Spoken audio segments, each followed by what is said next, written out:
Been lining up some work. But on the weekends and evenings, still working really hard on creating YouTube content, creating like large artworks, but also training myself. Like yesterday evening, instead of working on the artwork for the next video, I mostly just studied. So I've been working on this artwork and I've been struggling, and I'm like, if I could just finish that class first, I would have all of this knowledge that I can apply. So I'm gonna go more ham on the studying. What the? Ah! Do we pop? Streamlabs? What are you doing? You heard that, right? It was doubled. Wow. Well, roll. I guess you deserve a double alert.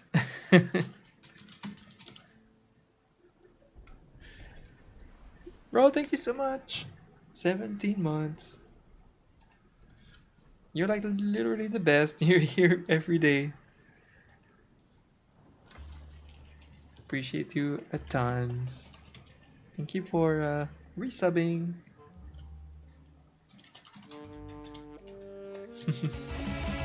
Oh no! Why is my alert doubled? It's cursed.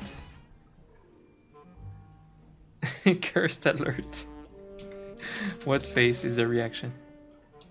Hi, that guy. Thank you guys for your Twitch primes. Appreciate you. Hi, J2M, by the way. Good afternoon. Thank you, that guy, for 45 months. Resub. Insane support. Could not be more thankful. Thank you. I hope you guys had a good weekend.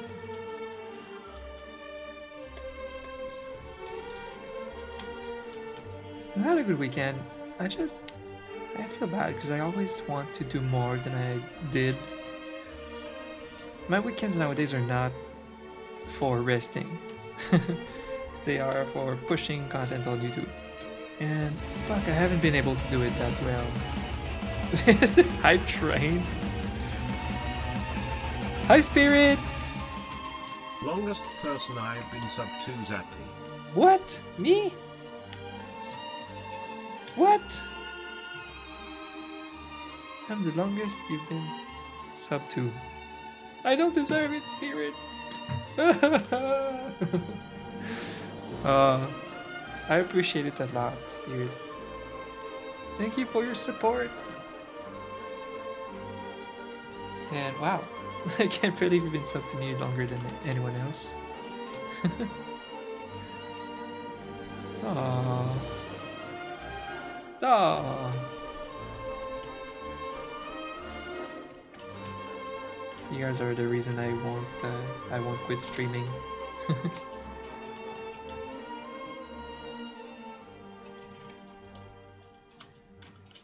I don't think I will ever quit streaming. It's a new form of content that the world appreciates and the streamers appreciate. And even though I'm taking the YouTube route, yeah, I'm not gonna drop streaming.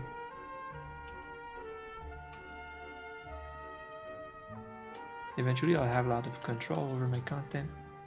It's gonna be a lot of fun.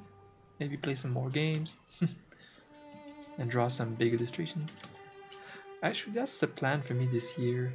Well, I mean, one of my next goals is to grab the experience and the confidence to draw my big prints on the stream. I really want to get there. It's really hard. I mean, I'm struggling with these artworks. For the sketching part, at first, I struggle. I don't have that much experience yet. They end up like decent. That's good. That means I'm starting to have the eye, at least to know like, oh, print is not good yet. Keep working on it. But I want to get much faster at it and draw all of it on stream at some point later this year. That would be awesome.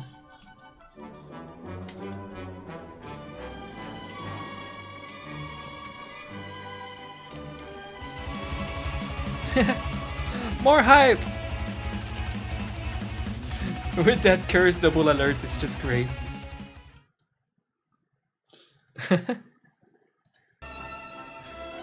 J2, huh? With the sub to your friend, the Pandra? Oh, thank you so much, J2M, for the gifted sub. Okay, I did not expect hype going live today. I'm gonna start my with my sophisticated horror movie piano music with some rain in the background, and just be my little emo artist self, talking alone. And then you all showed up with the hype and the resubs and the Twitch primes and the gifts. Thank you very much. So this is a new mascot that we created for our friend Kevin.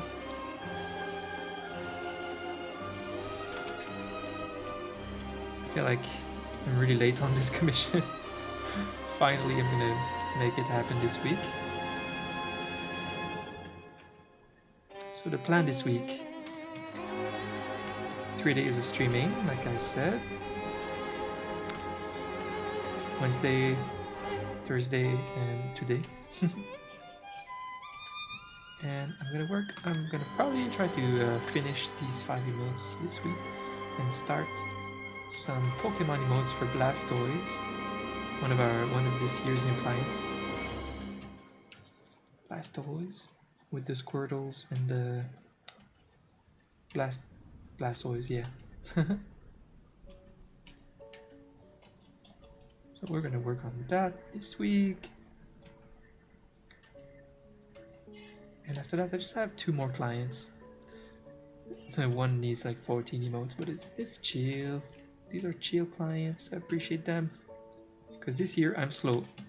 This year I'll be very slow.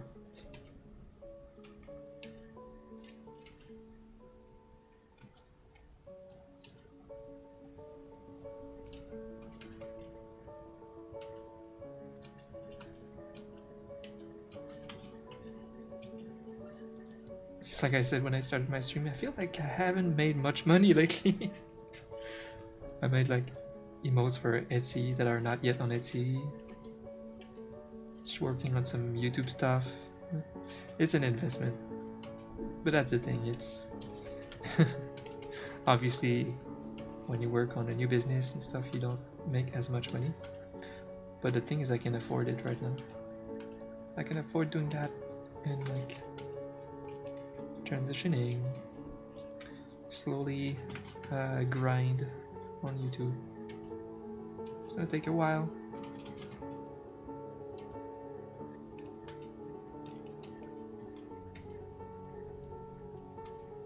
It's okay, we got lawsuit settlement money this year. So it's gonna go on that YouTube grind.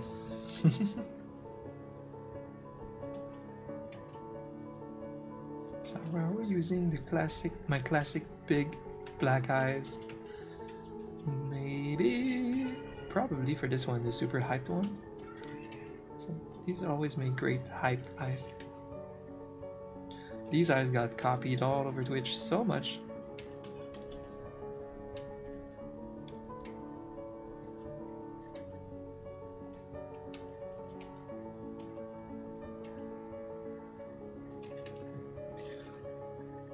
You finally got around to making emotes.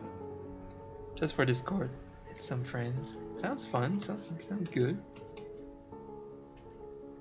Doesn't have, yeah. It's like emotes seem to have transcended just Twitch. Now they're definitely a Discord thing.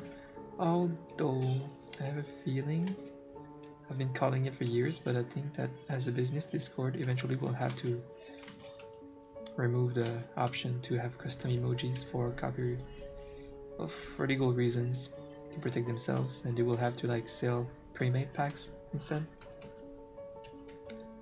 which is something that emote artists could do. Just kind of make emotes that Discord may accept, and then they sign a contract to transfer the rights and stuff. Yeah, that's the future. I knew they were doing this only to get an edge on the other platforms like Skype, because kids, they like those custom emojis. But yeah, I think it's a temporary thing, interestingly. I received level 1 hype emote. What? I got a new emote? Oh my god. Whose dog is that?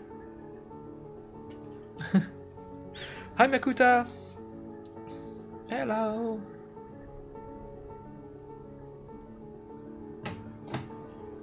It won't let me show the resub. Really? Wait, actually I noticed that too when I joined like Nadia's stream a couple days ago.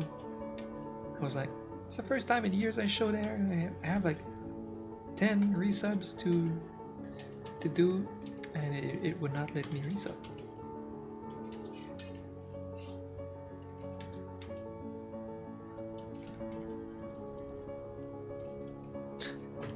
That dog.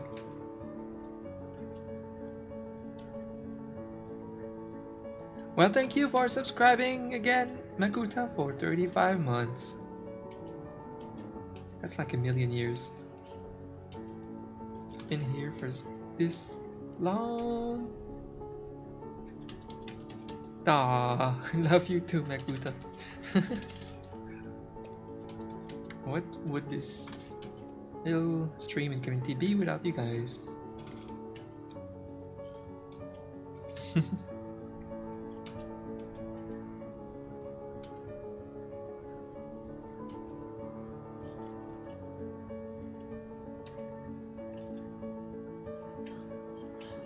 It's awesome that even if I'm transitioning a lot, it's gonna take a while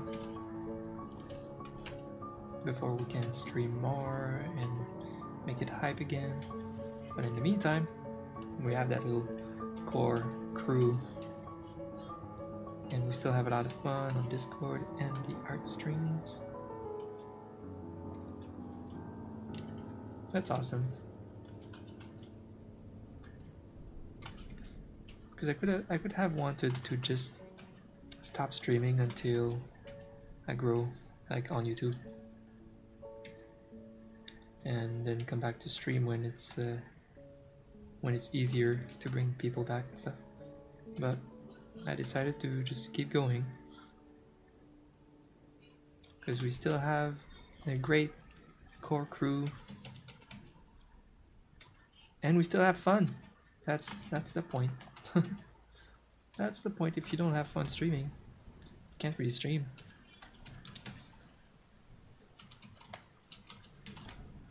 Alright. Cute raccoons. Oh boy. Very cool. Look at pictures of raccoons. Mine is very unique design of a raccoon.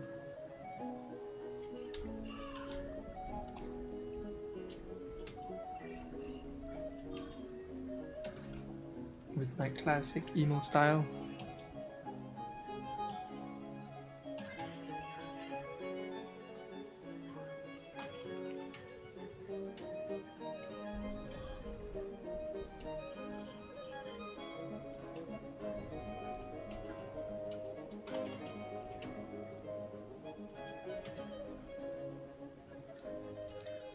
Hi, Pro Lucius.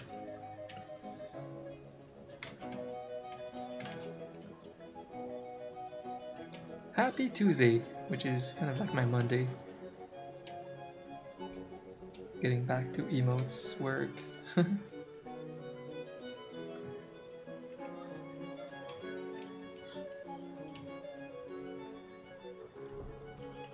because I spend my Monday now trying to get some stuff done with my artwork for the next YouTube video. And I failed. I totally failed this weekend. I was not able to produce a print at all. I'm not even done with the sketch. That sucks. I'm so sad. I hate how much pressure I am giving myself with my artworks. I sometimes dread them, like I'm putting so much pressure on myself. I want to get great results, but I don't have that much experience. So it's like I have to outdo myself a lot every time. Like I did with the Persona artwork, I outdid myself for sure. But the good news is I'm learning fast because I'm pushing so hard.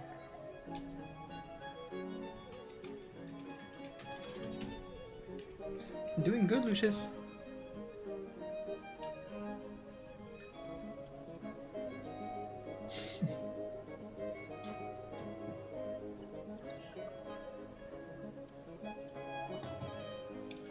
Choo-choo, dog face.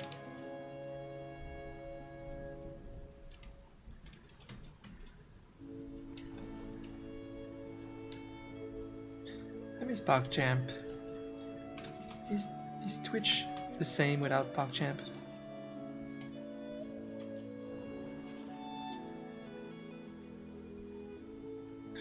Why did a PogChamp guy had to be a weirdo?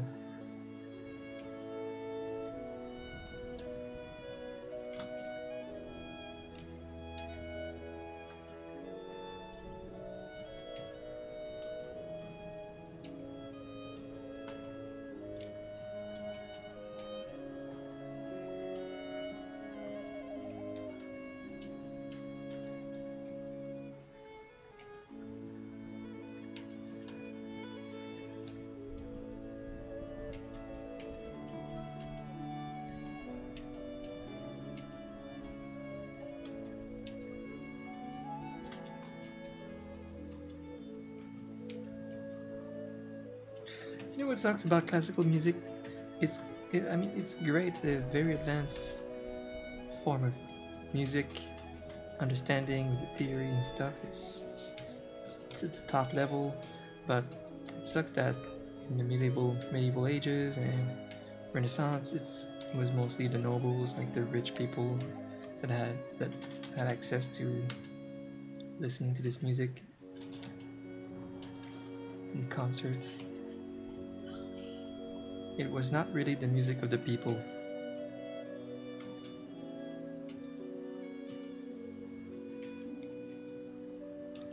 So I'm assuming folk was the music of the people always. You know, we love folk.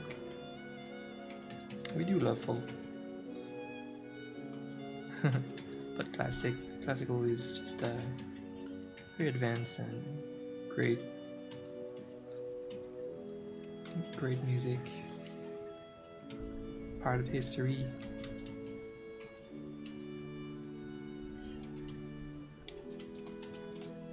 Great mastery.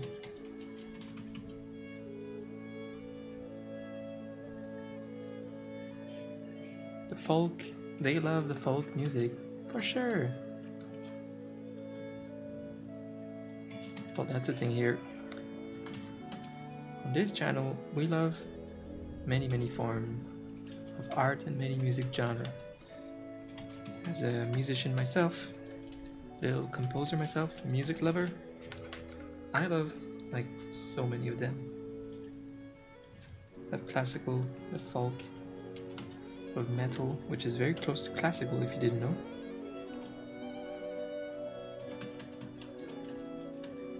We love rock, we love alternative, we love electronic, pop, I don't care. It took me many years to be okay with pop.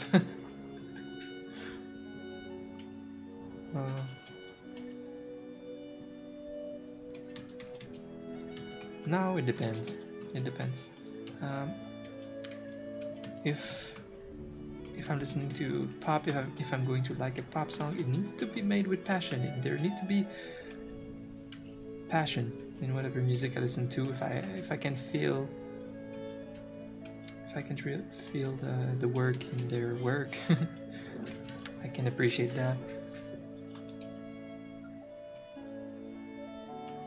And on different aspects, I mean, I used to study like music production, so when I hear an actual good production of music, there's many things to there's many interesting thing about these super pop songs that we can analyze on different levels.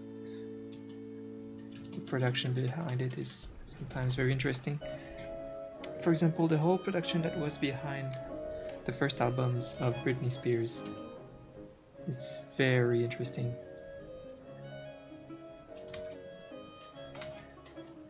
A lot happened to make this a very big success.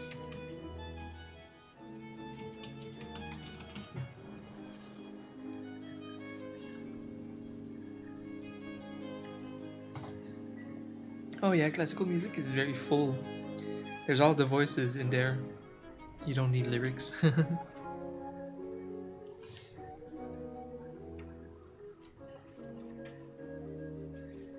It's very full, as in it doesn't have a lot of room. It's a full movie. I mean, of course, it will depend on the songs, but generally, it tells a story. A song is a movie.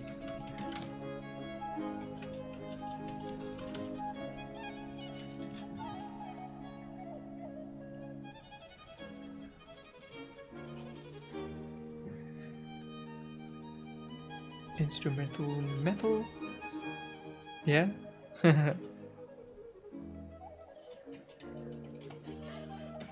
Me too. There's a couple of metal bands that I used to listen like instrumental.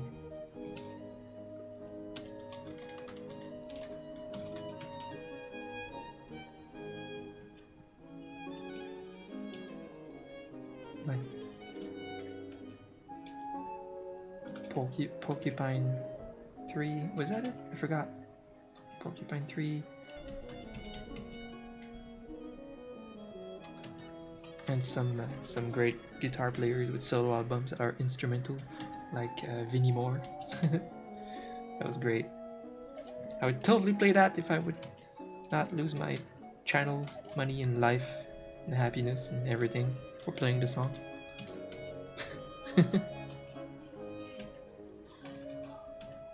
Isn't it great that we have so much on the line on Twitch, just playing a song? So stupid. It's stupid that it's like that. We need options.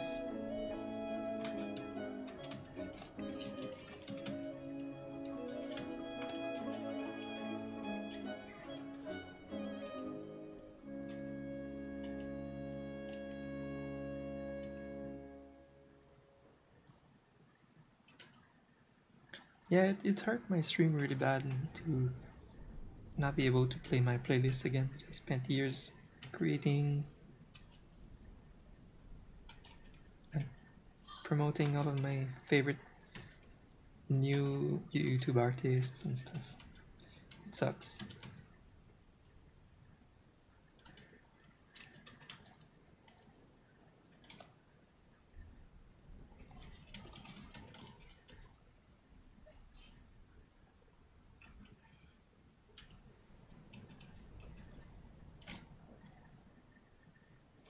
Cute.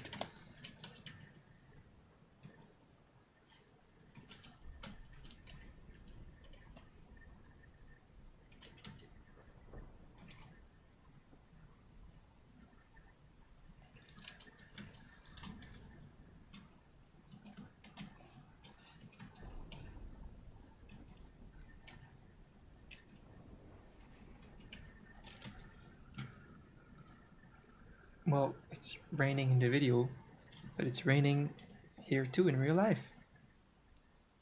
It's fitting. It's raining today, tomorrow. Yeah, today is hot and rainy apparently. So, heat plus humidity, my best friends combined.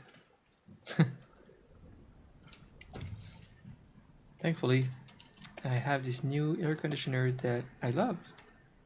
It's been we've been getting along, me and my air conditioner. It's nice to. We got lucky. Every air conditioner we're going, like, they were all sold out because it's the season. We decided way too late that we're gonna replace the old air conditioner. And so we went to this classic store in Canada called Canadian Tire, which is a really weird chain of stores that sell like anything from camping stuff, sports stuff, toys, lamps. Uh, they sell like a bit of everything. It's so awkward. They sell plants, some furniture. I don't know. It's really, really awkward. You know, one of those weird stores that sell everything. They don't specialize in anything. I don't know how it still survives actually. Like, I don't feel like Canadian Tire will survive long in this new climate.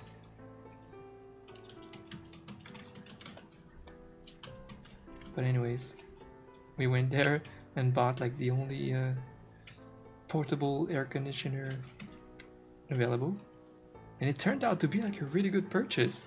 We got so lucky. It's such a good air conditioner. It's actually just perfect size, not too noisy, and it's like pretty techy. Like, it stops on its own when the temperature is where you want it at, and then it starts again. There's ventilator, humidifier. It's a pretty boss AC, and it's very tucked behind my desk. We don't even see it. It's great. It's great. I love this. I love being able to control the climate and the temperature in my room.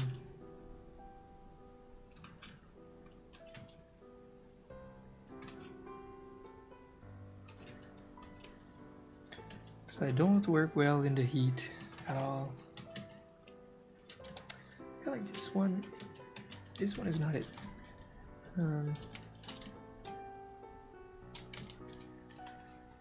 It's not it. It looks like some of my old work, but it needs to be this new character. So maybe,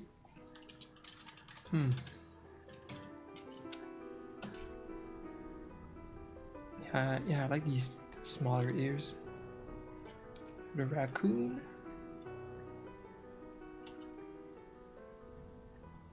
Maybe a flatter head. A little bit. Just a little bit.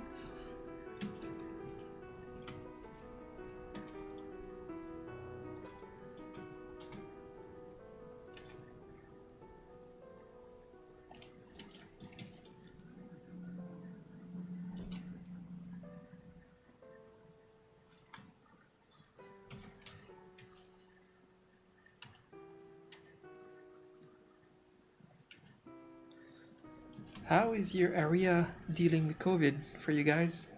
Is everything opened already? For me, it's not. In Canada, it sucks right now, really.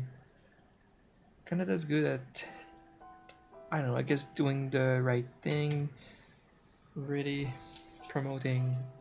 Well, like we won't get rid of masks for like a long time still. You know, they're trying to do the absolute rightest thing, but we were so late with the vaccination. Hi, Pajamming! And that martial law.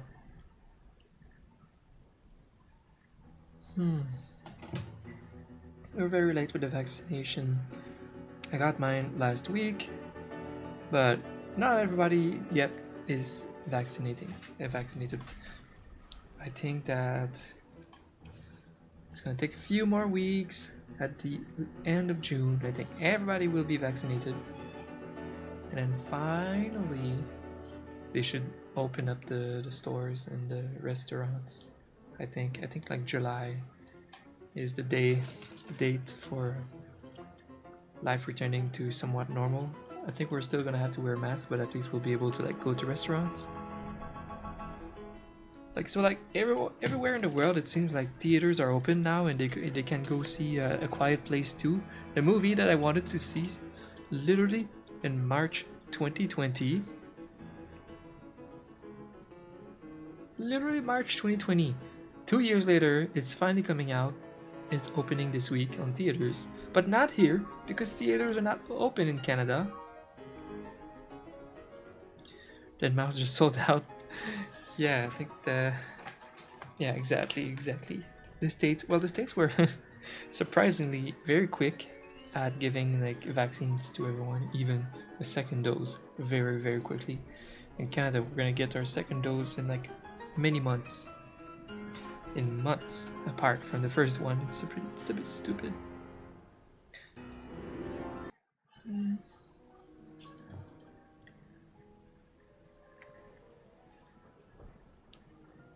You let me into the USA to get it?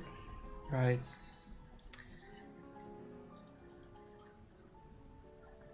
Yeah, I heard about that. You could technically go to the US to get it.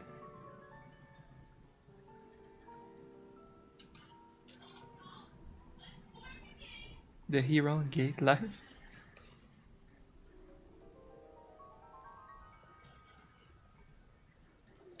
What's the Heron Gate? It's a place. It's a neighborhood in Ottawa.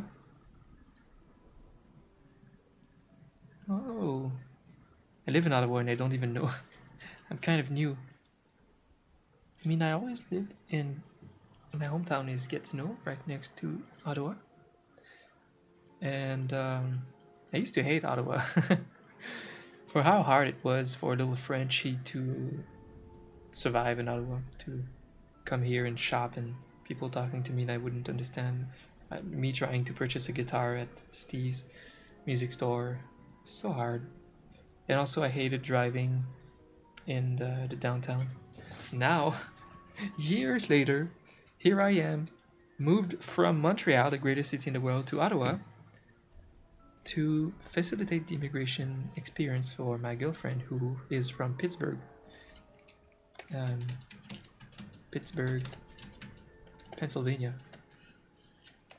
And it's growing on me so much. It's so funny. My friends all make fun of me for being an Ontarian now instead of from Quebec. But I'm so happy here because when I was in Montreal, I was far from my family that live around here. Some of them are like Ontarians, some of them live Quebec, but yeah, now I live close to my family. There's a bike path. There's nature. There's a river right next to me with a beach. There's still it's still very multicultural, so I get food from all over the world, just like in Montreal. Maybe less abundantly, like I feel like I have trouble in my area getting good sushi, but there's still sushi available. So it's like a mini Montreal, and you know what? I love it here. I think one of the greatest things too is the health system here. Whenever I go like to the dentist, I went to an oral surgeon for removing my wisdom teeth. I got a new GI, a gastroenterologist for my condition here. Everybody was so great everywhere. Like Ottawa, I think people are happier than in Montreal. The bigger the city is, the more people are kind of like weird, a bit unhappy. There's that city syndrome. And I feel like the doctors, the healthcare people in Montreal are so overloaded. It's so like insane that it's like a shit fest over there. So I had to go to the hospital a lot in the beginning of this year to get things sorted out. Now everything's great and I'm really healthy, but I had to get things sorted out with the proper medication, and it's been so great here. The system is insane. Like, I don't even have to call my doctors. Their staff call me. They're easy to reach. Seriously, Ontario for the win. Yep, I've been having a great time in Ontario, and it's gonna be really hard for me to move back to Like we're considering moving to like the suburbs of Montreal because we have so many friends in Montreal. And we're ready to buy a house soon. But not in Montreal, of course. I don't want to go back to the fully urban life. I'd like this time to have like nice space and a decent sized house. So that would be more outside of Montreal. But the suburbs, I mean, yeah, we would need to go back to Quebec and be far from my family. Yeah, I don't know. Yeah, I guess outside of the island.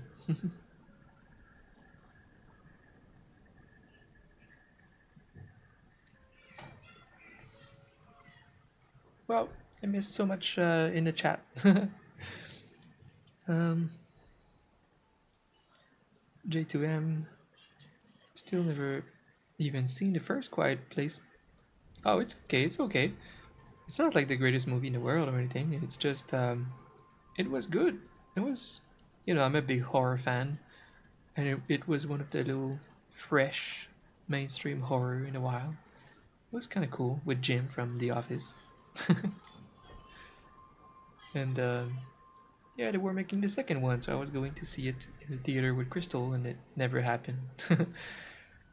2 years later, they're putting it out in the theaters finally.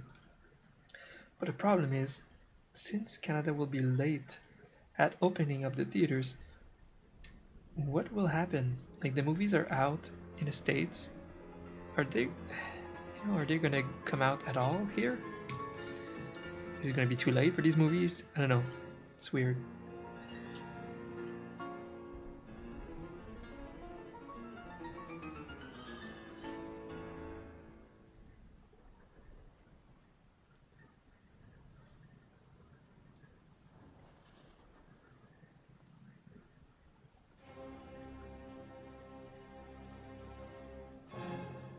The suburbs in Ottawa. And nice. Best pizza place there. Really? Colonnades Pizza. I'm googling. Damn, great reviews that place.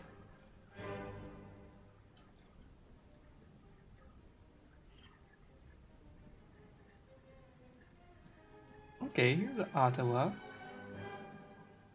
And then it's a bit outside the river. So one could easily stop there from the highway coming back from Montreal or something and hit Colonnade. Well, there's no S this time. Colonnade Pizza. Nice. Look at these reviews. Boom. We need pictures. Poutine. As true Canadians should enjoy. That's why we live on the East Coast, baby!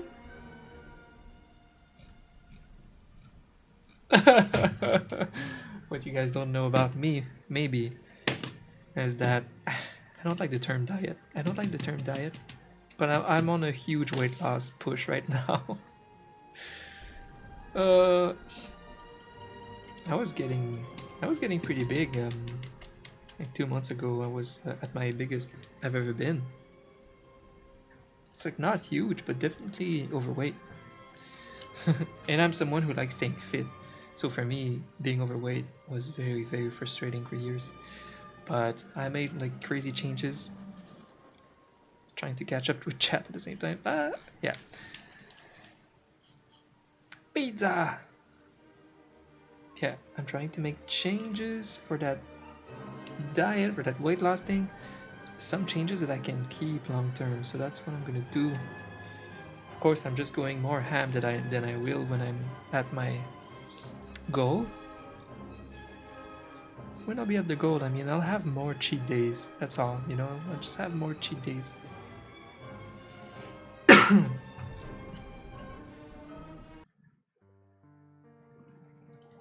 But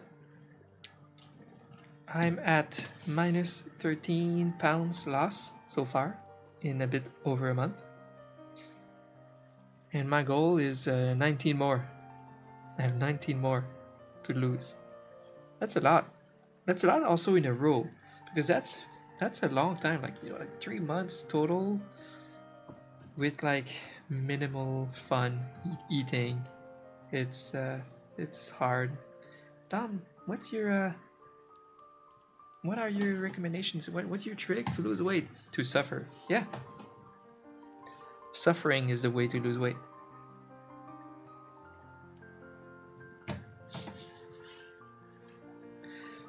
It's so hard because I was already always active. Every day of the past many years have been exercising for at least like a good minimum of like burning 200 calories a day. It's not enough. It's not enough if you work sitting at home and you don't like take transports to go to work or anything. It's just not enough to work out like that to lose weight. So I had to adjust food over time. Over the past like 6 years, I've been adjusting food. It was never enough. I kept gaining weight. Oh my god. So I think the things that are working the most for me right now is the smoothie that replaces my breakfast right now. Oh, and I've been eating 2 meals a day too for the past few years. And it's not enough either. It's never enough. So now one of my meals is smoothie. Like a pretty good protein smoothie with kale and fruits and banana. It feels good when I have it. And it makes somehow, because of, like, I guess I add a little bit of protein, it makes me still like feel decently full for a couple hours. And so I work on these 350 calories for like most of my day, or like half the day, which is insane. So that's my big key to losing a lot of weight right now. That combined with intermittent fasting, so I stop eating at like 6 p.m. until the next day at 10 a.m. Boom. So this is what works for me right now. And of course, I still exercise. I have my indoor bike that I do every day a little bit, morning and night. That, of course, the exercising is something that's part of me. I'll never get rid of that. I will always make it like a daily thing. I'm a huge advocate of daily exercising. I feel so much better with exercising every day. It's insane. Like when you sit down and you feel like you deserve to sit down, like your body worked, it's like it clears the head too from toxicity. Yeah, I don't know, it makes me feel healthy overall. But yeah, it's awesome that I've been finally able to see results, because it's so frustrating to like push to lose weight and then the results don't show. So it's like, why did I even try? Why did I suffer for 2 weeks and lose nothing? But for once I see big results, like it's actually working. So it's a lot more fun. It's a lot easier now to keep going because there's results. That's awesome. It's motivating for once. Like yesterday I went to bed actually hungry. But I knew. It's like, boom, this is gonna lead to fast results. Got the motivation. Working at home makes it hard to be healthy. Yeah, to not gain weight, and weight is unhealthy. So yeah, I do have to eat a bit less than when I was doing like physical jobs. The workout part, I would do it regardless. It's so good to work out. I feel so great, especially with that indoor bike. Now I can just like watch a podcast, watch some TV while working out. That's awesome.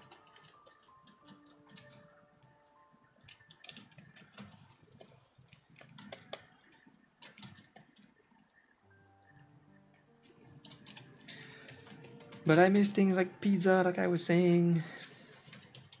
Pizza and good food. It will come back.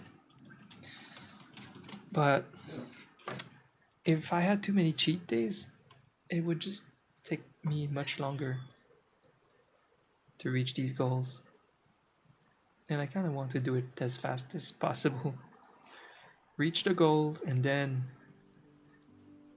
I don't know. I would have like more cheat options and days. I'll just work really hard to not regain the weight. Like I'm probably gonna have to keep what I'm doing now a certain amount of days a week, and the other days whatever. Something like that. Sounds good to me. Oh, I heard a good quote yesterday. What was it? Nothing tastes as good as being thin feels like. I don't know. Something along those lines. It's kind of true. When you're back to like an optimal weight, especially from being fat, it feels amazing about how you feel with yourself, and when you go out. Because when you're fat, when you're self-conscious about your weight, subconsciously you prevent yourself from doing things like going to see your friends, going to a pool party. Everything is about discomfort. Leaving your home, you feel discomfort. Taking a walk, you feel discomfort. Uh, when you choose which clothes you're gonna wear every single day, you feel a huge discomfort with like, this shirt is like too tight and it's making me uncomfortable. I have like a drawer full of t-shirts and long sleeve shirts, and it's been so frustrating. For the past year I only was using like 10 of those many more t-shirts. So I'll be able to use all of them soon. Again, it's like it gives you back that comfort and confidence. So yeah, in a way that's more valuable than tasting, I guess, shitty food every day.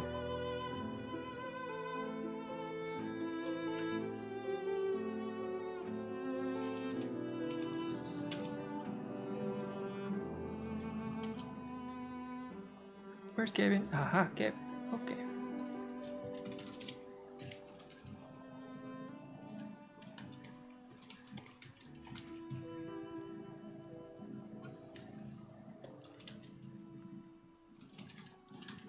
Yeah, it sucks to be self-conscious with not being happy with your body. Like spending years just being ashamed of your body just prevents you from doing all of the things you want to do. It's really stupid. So yeah, I'll go back to I don't know, optimal body weight for me. I think it's gonna be great. Can't wait to feel great again for that. But obviously, since I'm seeing gains and I just lost like 13 pounds, I feel great already. Just the fact of losing weight and people telling you, "Oh, you lost so much weight, what the fuck?"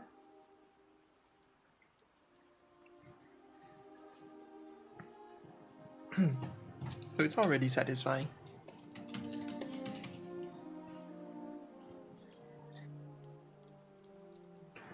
And yeah, oh yeah, the food is the biggest change you need to do when you lose weight. Exercising is just not enough, but very recommended for sure. It's very good. It boosts your metabolism, so yeah, it helps in many different ways.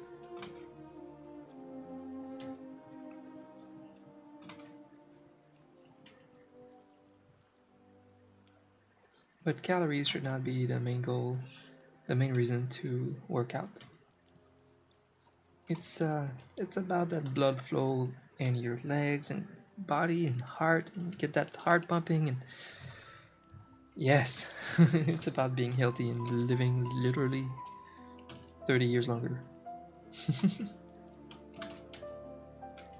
Oh, I was even yesterday for fun. I looked at my BMI. I'm not a huge fan of the concept of BMI, but I looked at it for fun. It was saying that I was on the verge of obesity when I was at like 192 or whatever. For my weight, for my height, it's like almost obesity apparently. And right now I'm still considered overweight.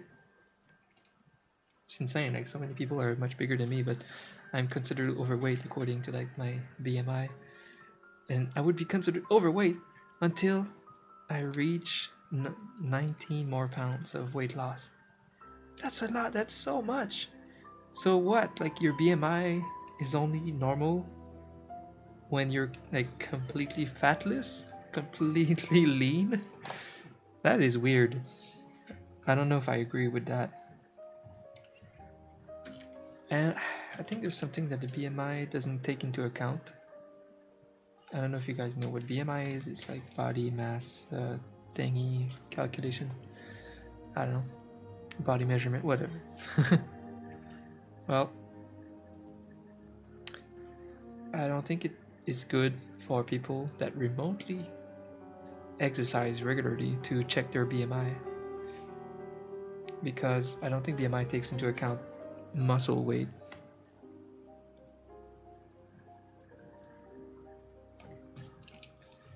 I exercise daily since many years, and I have some muscles. I have muscles, and muscles, they have a weight. And then if you check your BMI,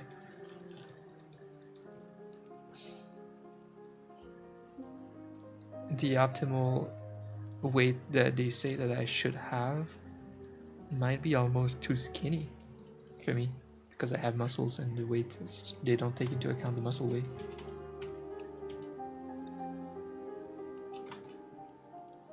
So if you're someone that works out a lot, fuck BMI. It's bullshit. I mean, fuck BMI anyways.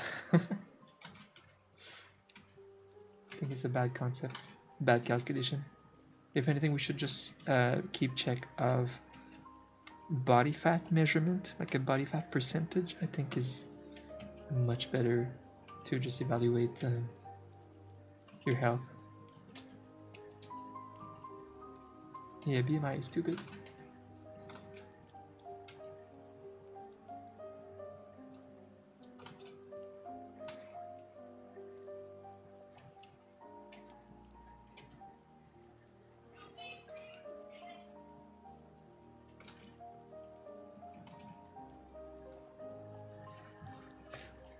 In other news, lately I'm concerned about my drawing hand and arm.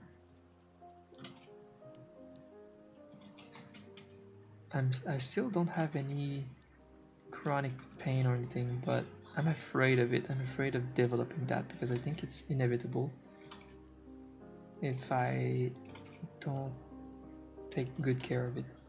I do exercises that I found on YouTube, but I feel like the little amount of discomfort and pain that I have, that seems to come back very quickly when I draw, that small amount, it doesn't go away with those exercises or those stretches like this, like this, like this. It doesn't really prevent it completely. And I know that I might just eventually develop some, like so many full-time artists develop some permanent like carpal tunnel or any other thing related to just training over many years of drawing. I draw every single day and evening because I have to push these businesses. I have to push. I have to get a better artist, and eventually I'm gonna even probably be like some kind of a manga artist and draw a full book worth of drawing, and there's no way I won't hurt my hand. So I'm thinking of going to see a physiotherapist, which I already was thinking about it for some chronic little neck issue. So she could tell me, I'm saying she because I have one that's recommended by my parents already, who's really, really good. She could give me good exercises for my neck, long term. And yeah, I think that's all my issues, just my neck. And for prevention, she could tell me everything to do with my hand. I think the best exercises, I think she would be the absolute best person to ask for the proper hand and arm exercises. to prevent artist problems. That makes a lot of sense. You know what? I really want to go see that physiotherapist. It's perfect. Now that I got rid of everything, the teeth surgery, the dentist, the hospital shit that I had to take care of in January. Now I'm like completely free, absolutely free right now. Yeah, it could be nice to go see a physiotherapist. Body fat percentage beats BMI. Oh yeah, right? Yeah, fuck BMI, doesn't make sense. For like athletes to check their BMI. They're like tons of muscles and no fat, and they're being told that they're overweight. Yeah, that sounds unhealthy. So even I think like I have some muscles. I mean, I used to work out so much and I didn't lose all of these muscles. I don't have the same probably arm and shoulder muscles that I had like 6 years ago. Because my training lately has been more just cardio, just to lose weight. I don't care about body training too much. I just do minimal push-ups and stuff. But I still have a lot of muscles, especially in my legs. And yeah, that BMI, don't take that into account. I really am not ashamed of discussing my personal weight. So height 5'8". So I was at 192 a month and a half ago. Boom. Your BMI 29.2. The limit of overweight is 29.9. After that, you're obese. Isn't that interesting? I was borderline obese. Even though, you know, I'm not like, you know, most people are more fat than me. So, at least at my age. So it's just to be told you're a borderline obese. It's like, yikes. Hi, Chris. I mean, Chris. I mean, Kevin, but your name on Twitch. Hi, Kevin. Yeah, that's what we were saying. Borderline BMI is stupid and doesn't take into account muscle weight for people who train a lot, like me. So, yeah. So I was technically almost obese, according to this, a month and a half ago. Now, after a lot of work, I'm now at 179. Might be less. I haven't checked in a couple days. I might be lower than that. Can't wait to check again. So now BMI is 27.2. So I'm still very much in the overweight category.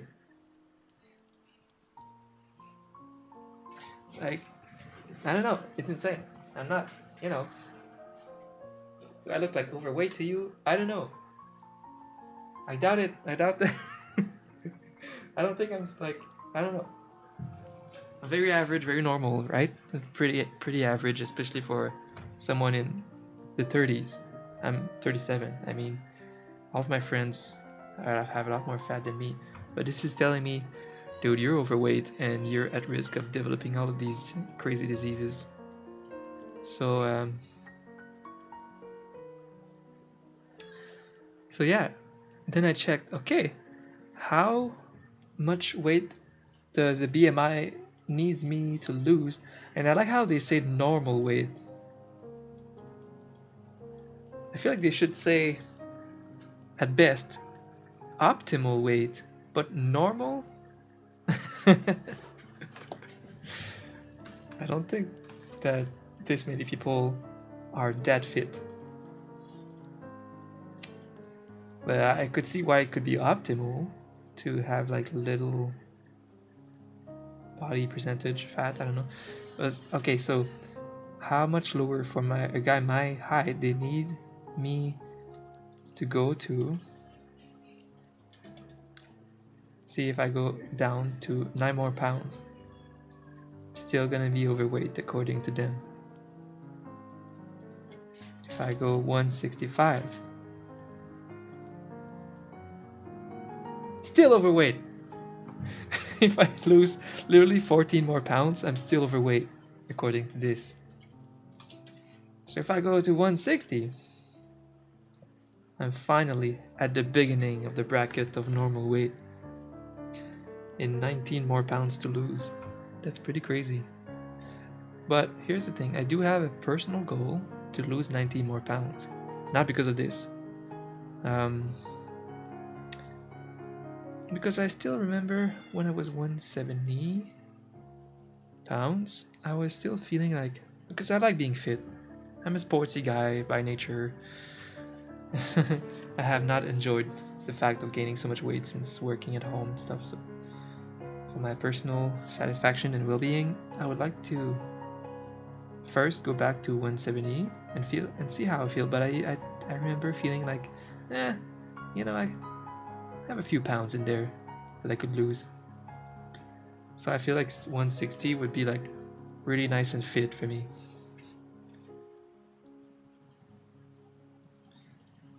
Yeah. I think I'm gonna be perfectly fit at 160, and lower than that would be weird because I do have like muscle weight too. My BMI is probably wrong.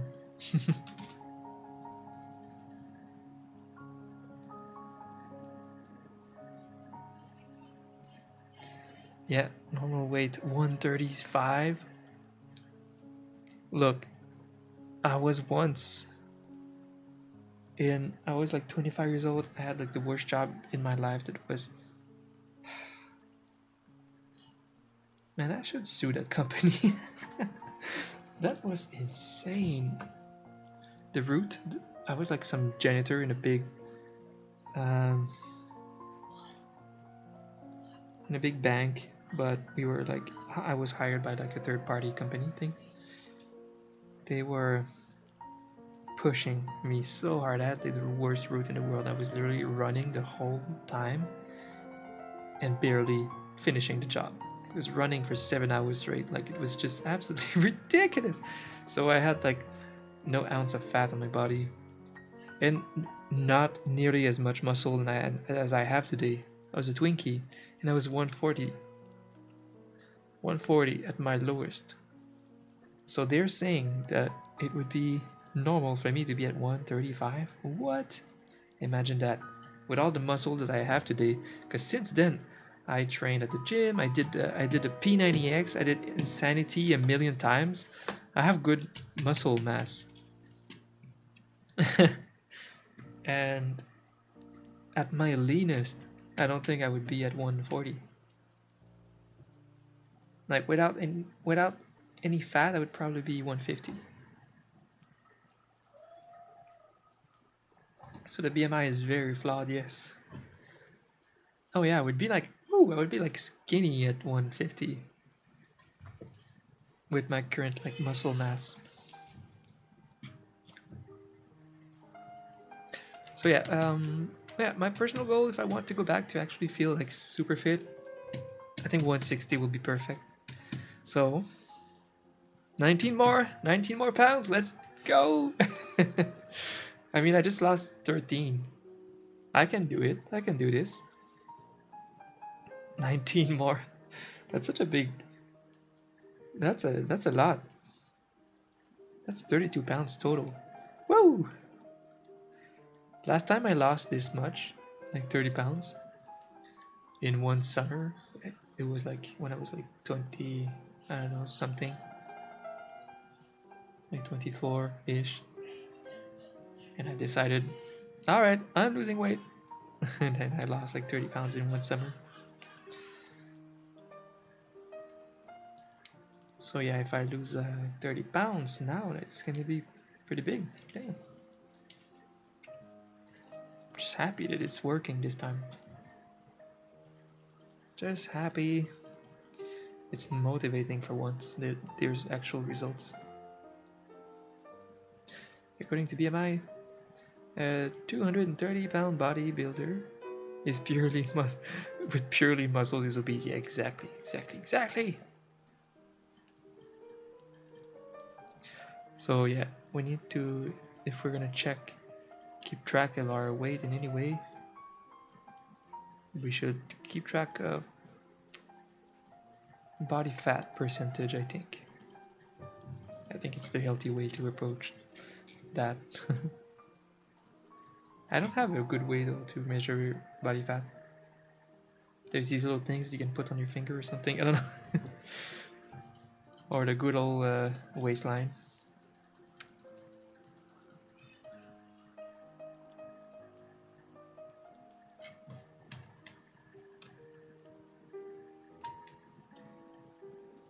But you had 8% body fat. I don't know. I don't actually know body fat like ratios and what's good and bad.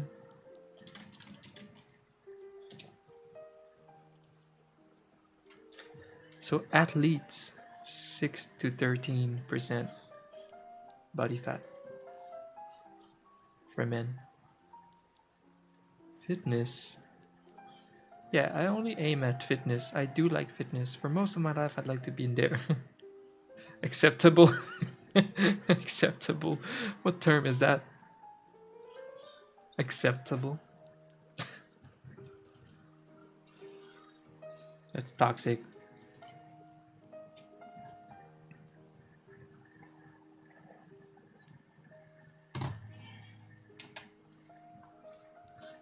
I don't think there's a way to calculate body fat just like that. Yeah, you need to.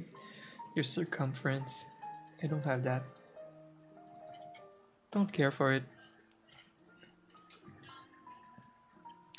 And I hate scales. The only reason I'm using my scale a lot right now is I finally found something that works for my weight loss, and I'm losing so fast that it's fun to see myself lose weight progressively.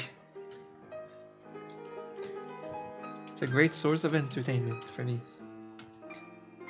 Every couple of days I'm like, Crystal, I lost 1 more pound. Fuck yeah. I mean, I'm suffering so much for it. Come on.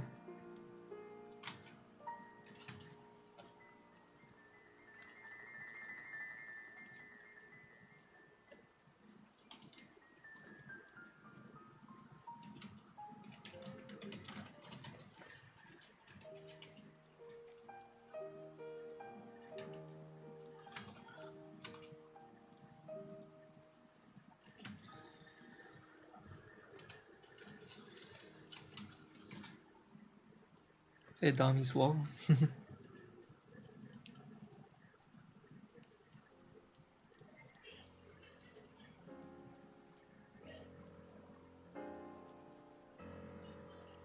Yeah, 135.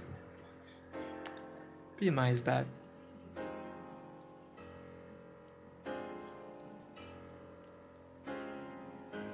So it's, yeah, it's bad. It's pretty toxic. Imagine people, self-conscious people in high school checking their BMI. Ugh, pretty toxic.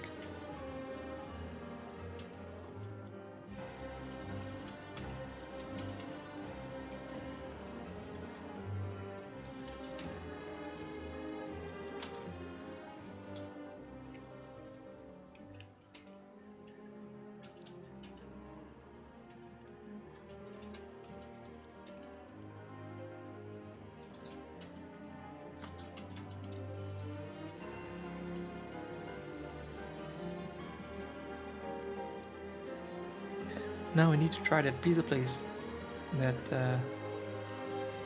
the Pyjamming told me about in Ottawa. I still have so many good things to discover in Ottawa, but I can't since 2 years of my 3 years I've been living here.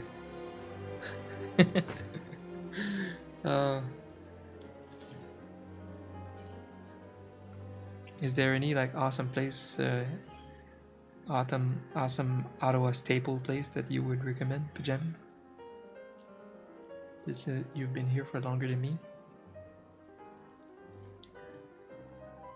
I did find my favorite ramen place. It's a small chain. There's 2 locations. They're called Sansote Ramen. I tried a couple places, and this one was my favorite for Ottawa. I still have yet to find good sushi in my area. I'm more at the west side. And I ordered a couple places and it's absolutely far from the quality per price as in Montreal. Montreal is like any time of the day or night you can just order. There's so many food options. The sushi is so fresh and good everywhere. Yeah, here it's like you paid a big price, paid like $50, and then you have your meal, and the fish was not fresh. It was like pasty. Oh, what the fuck? My sashimi was so pasty, like bad fish that has been frozen for too long or something. I don't know. Terrible. I have yet to find good sushi comparable to Montreal. But I didn't try every place yet available to me. So I'll try more.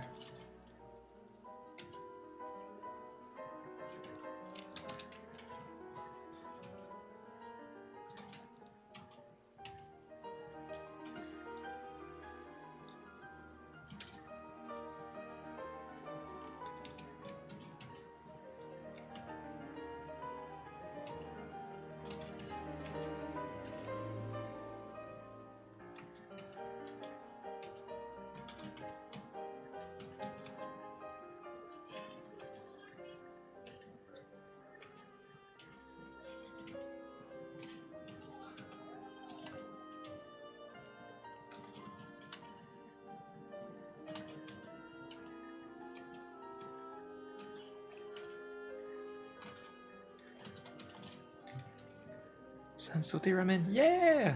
Nice, you know about it. Because I mean, not everybody here loves ramen. I feel like the internet makes us more interested in other food cultures. I love shawarma. There's great shawarma in Ottawa, especially in the west here. It's like there's a lot of immigrants, like Middle Eastern. It's like a big Middle Eastern sector. So we have tons of shawarma places, and I have like some great ones. I miss shawarma. You know what?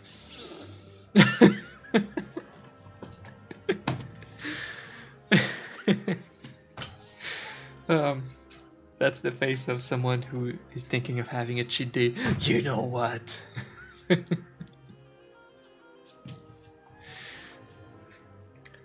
No, it's just that I do have a cheat day lately, like one day a week, and I've been going to Chipotle. I don't know if you love Chipotle, pajamming, but Ottawa has one Chipotle in Rideau Center, and we go there like every week because it's awesome. Chipotle is so great, and I want them to expand everywhere in Canada like Subway did so successfully.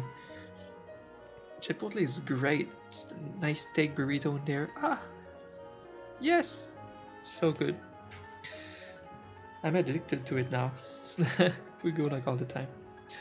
Yeah, I was thinking maybe this week I should go for ordering shawarma for old time's sake. It's so good. And I'm like, should I do it today? Shawarma!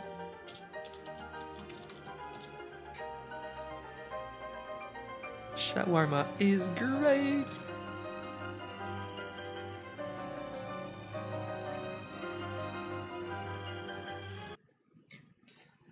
Alright.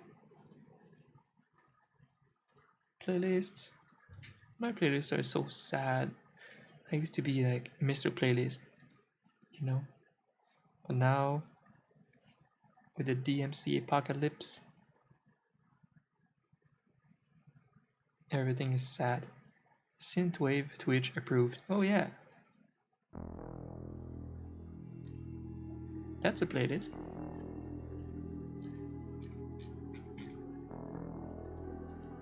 Yeah, great shuffling, YouTube. God damn it.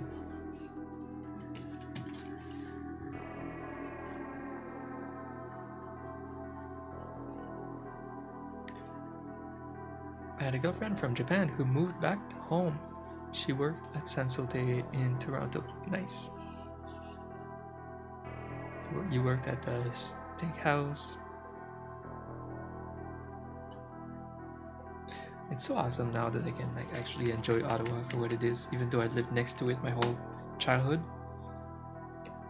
Now that I can express myself completely in English. Ah, it feels great. It feels great being back here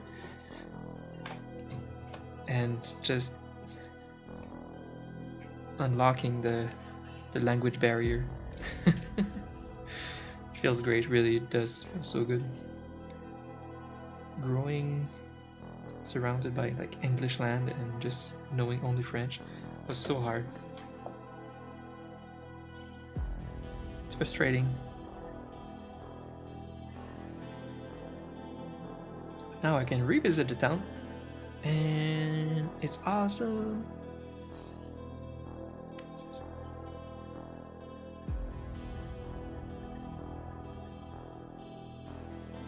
Just hit up any Lebanese spot and you're golden. Yeah. The best Lebanese, yeah?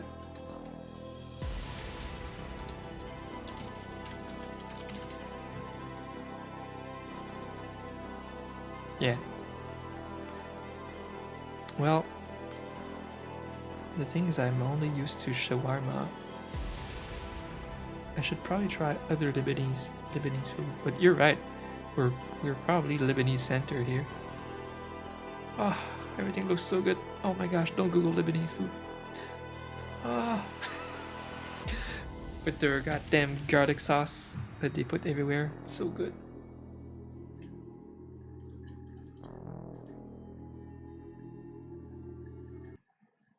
The thing is, I'm a sandwich lover from every culture. I just love sandwiches. Burritos, sandwiches, submarine, shawarmas.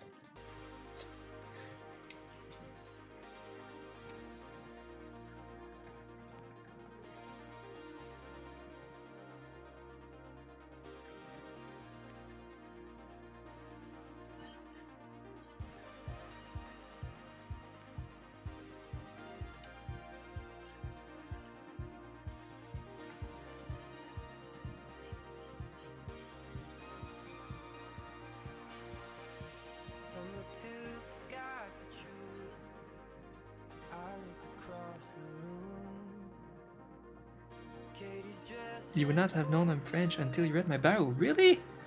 I would assume it's like people from Ottawa generally know by the accent if we come from Quebec.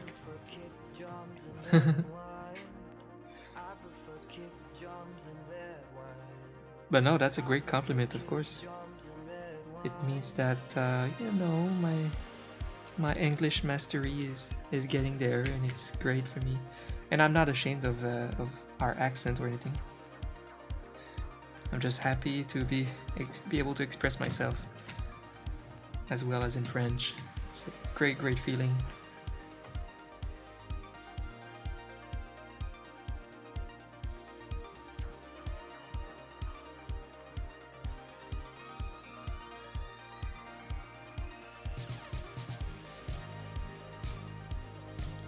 Well, where do you live now, Pyjaming? Because you say you lived in Ottawa for a long time, but falafel is top tier pita sandwich. See, I don't think I've had. Yeah, I haven't had that. Wait, is a top tier pita sandwich?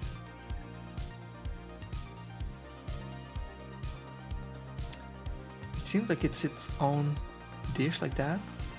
But do you put it in a sandwich like this? Ah, yeah. What's in the falafel? Chickpeas, onion. I don't care, I'll eat it. I'm such a foodie. It's like that thing on Discord, we had a list of many different dishes, and it's like if you don't like one of these, well, you just count like everything that you don't like to see who has the highest number, and mine was 0. I just like everything. I like every food, but I'm having trouble with this. Come on, Don. Start drawing properly. I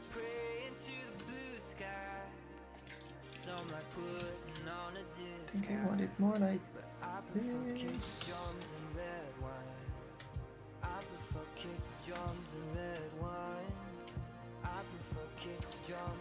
Should I close it here?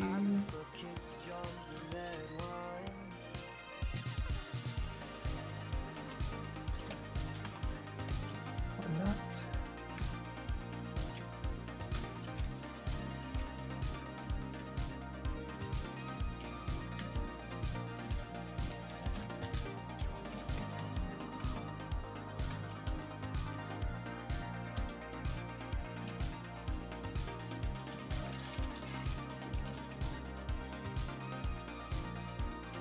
I want shawarma so bad.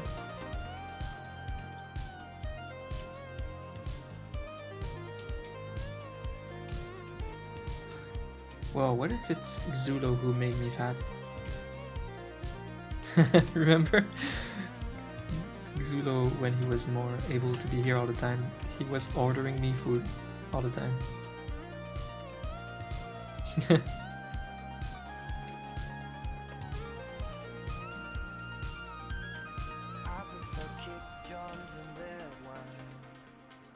It's just like people were trying to make Crystal fat with the treat stream. There's this one person that kept ordering poutine and pizza to Crystal like every day for a while, and then she had to like remove the listings on her treat stream. Our fridge was full of bad food. It was great.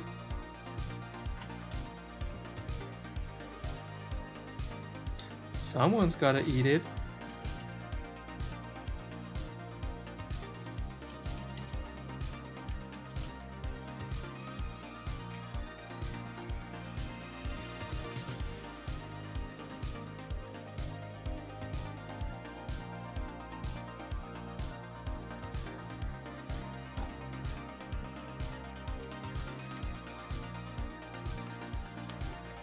I read I have a streamer, haven't taken it out of the box. You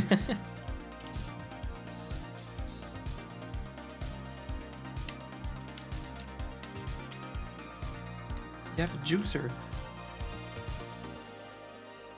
Never had a juicer. Is it fun? Is it worth it? Like, do you actually buy fruits to juice? There was one time my ex had a dryer, like a food dryer with you know, the type that you can make beef jerky with.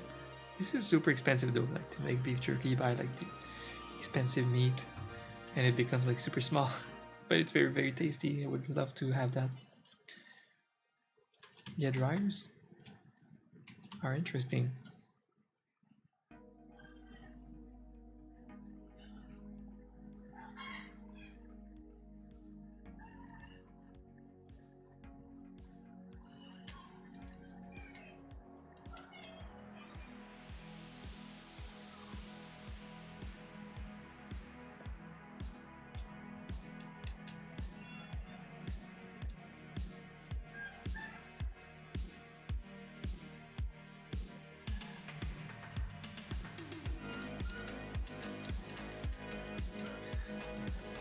Yeah, for mine I just use the blender.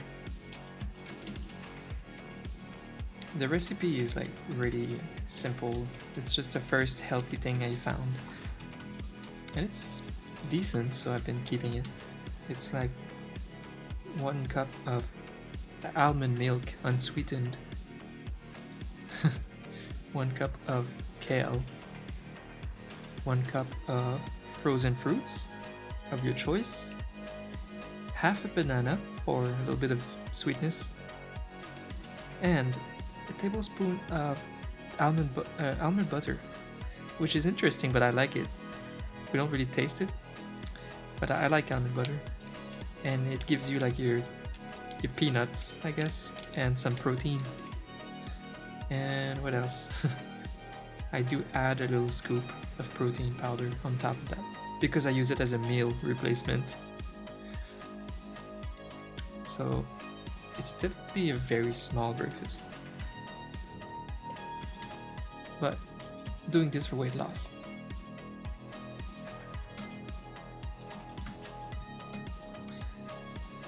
Can I even draw anymore?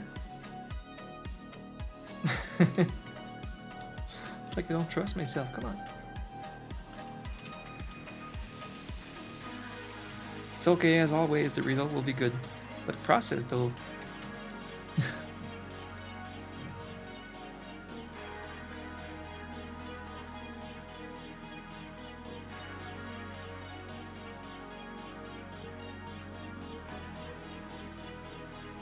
I love beer so much. I love drinking. I used to have a little scotch every evening, like, or a beer. A beer every day would be my dream. It's so satisfying to finish the day and have a beer. Oh yeah, it's just calories that I can't afford. Yeah, I love scotch. I love everything refined. I love red wine, nice scotch.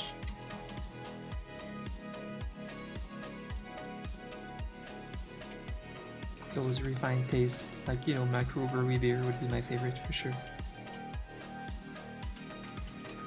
Beer, I miss it. I have a Sapporo left.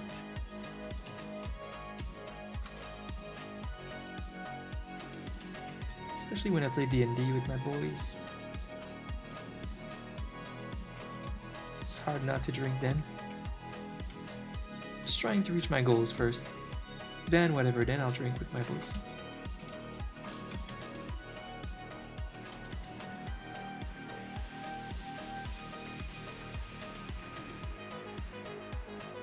Okay, I think we're finally entering cute level.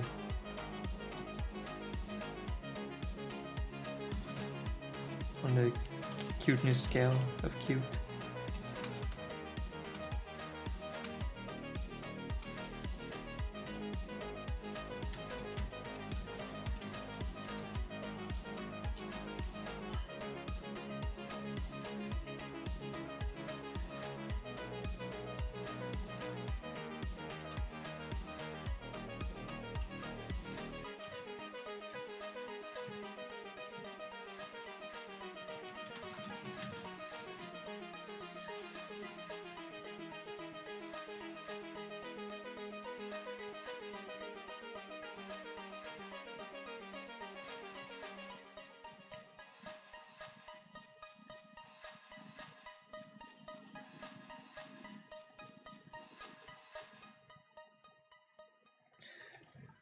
Yeah, I did work before this job.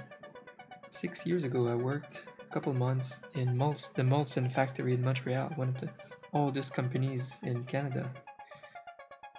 It was so interesting. I'm kind of happy I did that, even though they were rough times, you know, as someone who aspires to make a living with art or whatever. It was hard, but it was a super valuable experience. You know, I did learn a lot too. And yeah, we make a lot of beers, like a lot of imported beers are brewed in Canada. It's like in a place like the Molson factory, they will have a contract, I guess, with some American beers. And wait, what are some classic American beers? Like Budweiser, I guess. Have a big contract with Budweiser, and they will give the recipe, and then the Molson factory will just start brewing Budweiser and distributing it for them, you know. So it's like made locally, but it's still the same recipe. It's probably the same deal with Sapporo. That makes sense. I mean, otherwise it would be, I don't know, it's bad to import too much. It's like not good for the environment.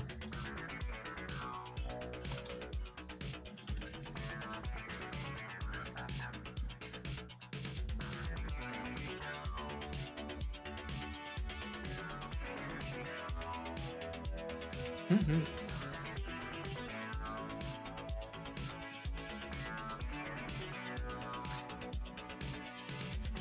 Asahi.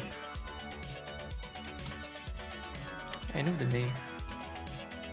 Maybe I've had it once. Next year is supposed to be my first trip to Japan. We haven't been organizing the trip that much yet because we heard that the COVID situation is not too good in Japan yet. We need the country to be in control before we go.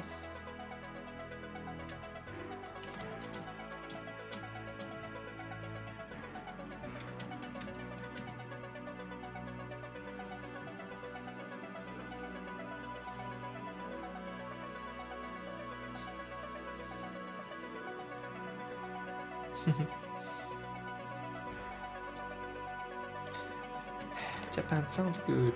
A bit expensive, but it's okay. It's okay. Where I'm at in my life, I can finally travel. I could not travel over my whole 20s. I was miserable, but now I can travel. I mean, I can't travel because pandemic.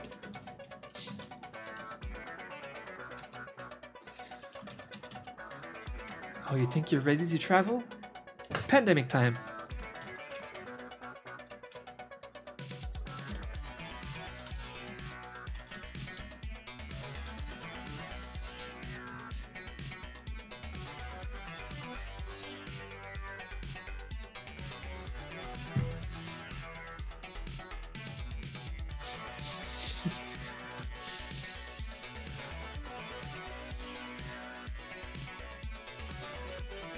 I perfectly agree. The whole dog fur thing too.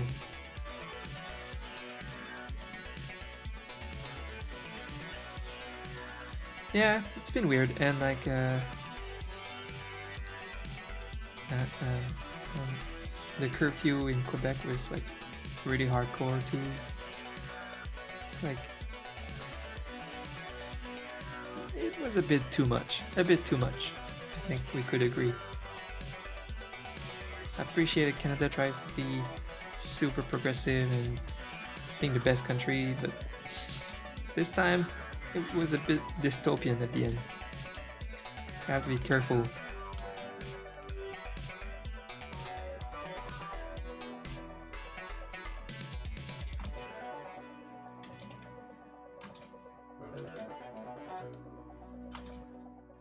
I was getting ready for the Hunger Games.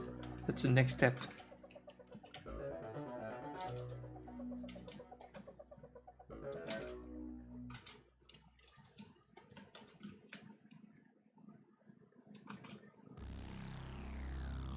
First they give you an 8 p.m. curfew, and then they send you into a camp to train for the Hunger Games.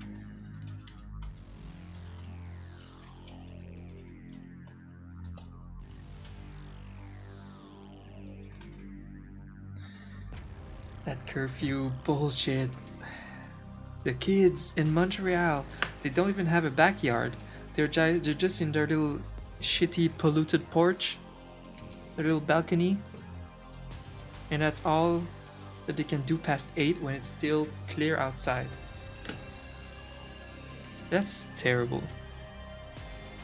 I disagree with that. I agreed with everything else that Canada did during the pandemic, but not that. The curfew, I think, is bullshit. I think it's dangerous. I think it's worse for people's mental health than the benefits that it gave us.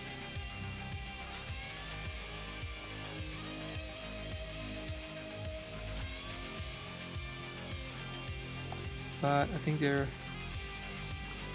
finally, I don't know, relieving some restrictions like next week or something.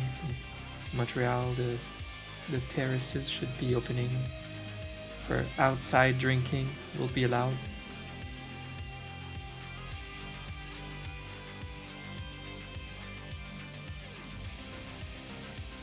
What about restaurants and theaters? That's what I want.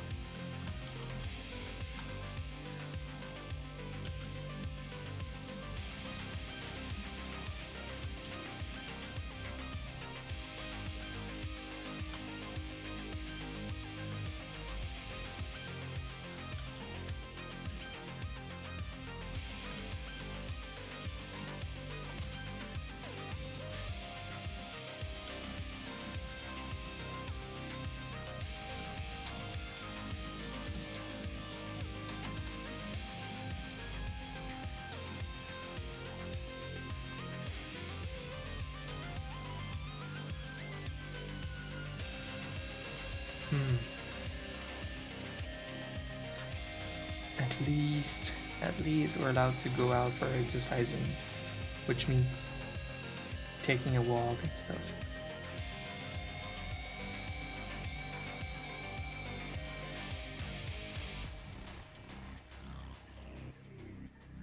So I went out, did some biking the next day after they announced the curfew in Ottawa, and there were so many people on the bike tracks, it was almost unhealthy.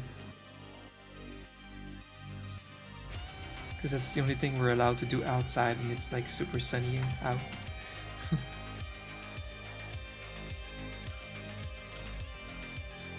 Oh yeah, I want to do black paws here. Well, dark, not black. Cute!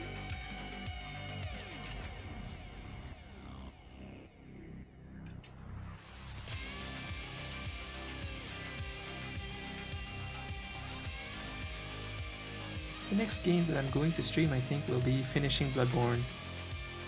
It would be about time that I finish Bloodborne.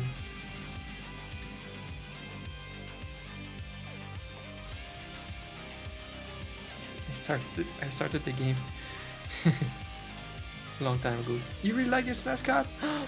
Oh, makes me so happy that you like this one. Yeah, the really pale watercolor style. Really glad. I like that I tried to do something a bit original.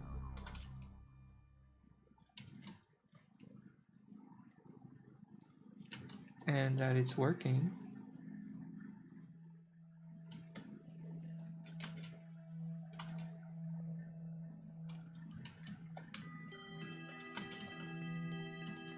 I take pride. I try to have all of my mascots being different, even when they're the same animal. It's important. And they need to be all good.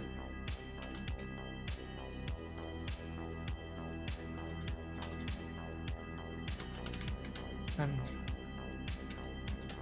literally so thinking of ordering shawarma. Shit. It wouldn't be that bad.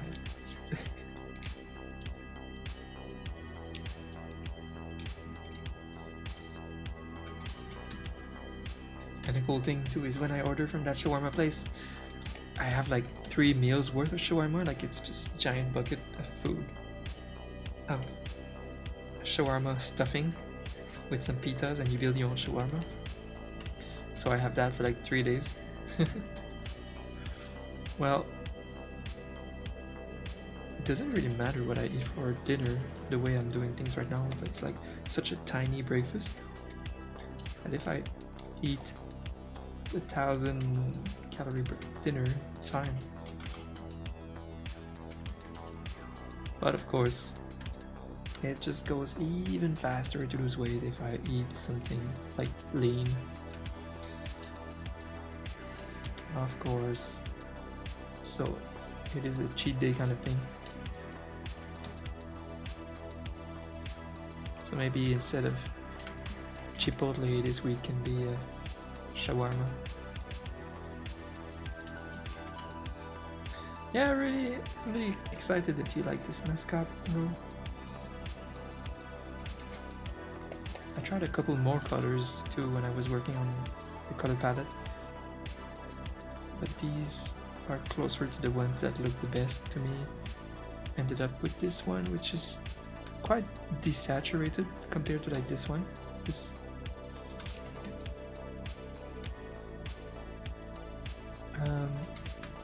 I think the color of the eye being just a darker version of the outline instead of like a gray, but more like a desaturated dark blue, I think is good.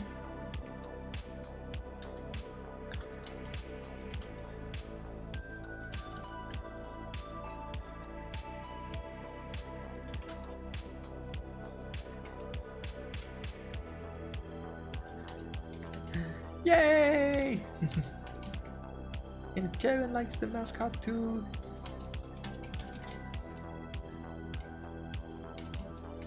I'm finally getting there. I don't know why I've been like so slow.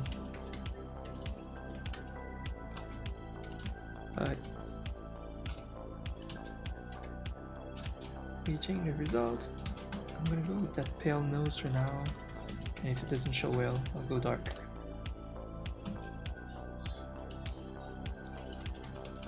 Yay! Finally! I was working on that sketch way too long.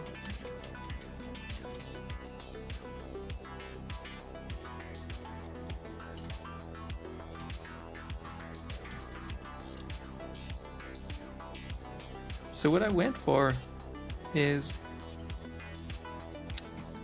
these types of pictures, because I had a raccoon mascot that was more like dark reddish brown. It looked great, but we wanted something different, and I noticed there's these ones that are kind of grayish, and in the right lighting it could come out as bluish a little bit, and this is what we're doing here in a cartoony way, exaggerating that into a bit of a blue tone.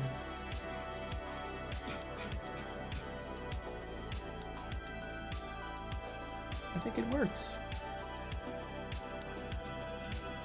And this way too, it's even more unique. So you shouldn't see another raccoon like that on the internet unless they stole us.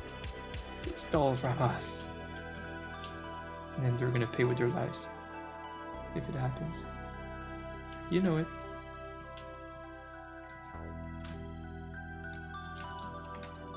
One does not just steal from me. No one steals our chicks and live. I don't know, I thought about that Duke Nukem quote. Hey, Duke Nukem. I grew up with that stuff. One of the first big Windows 95 shooter game.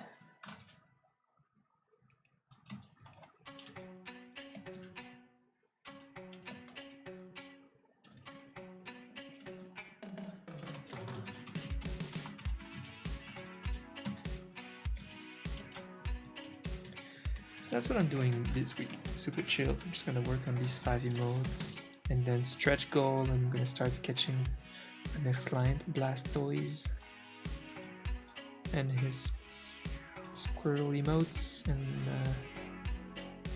got like 4 for him. I bumped him over another client because the other client needs like 14 emotes and he's not in a rush, so this week it's Kevin and a little bit of Blastoise, and then next week will be the rest of Blastoise and the client with tons of emotes. I don't know, I'm feeling good with these commissions this year. I don't feel rushed. The clients are chill, and I'm not taking much commissions, just very limited. I need that this year to have the mind space for my next avenues.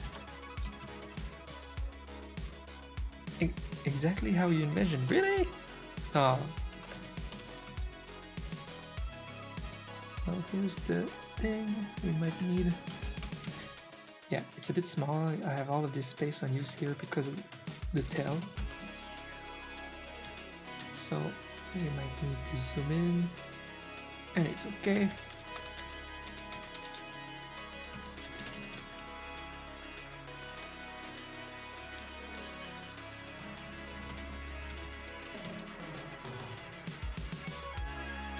We're gonna see if it's too pale.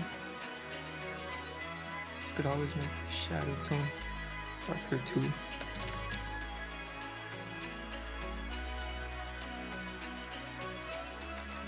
The problem with the eyes closed also is that the eye patch is dark, the eye is dark, so we don't see the eye that much.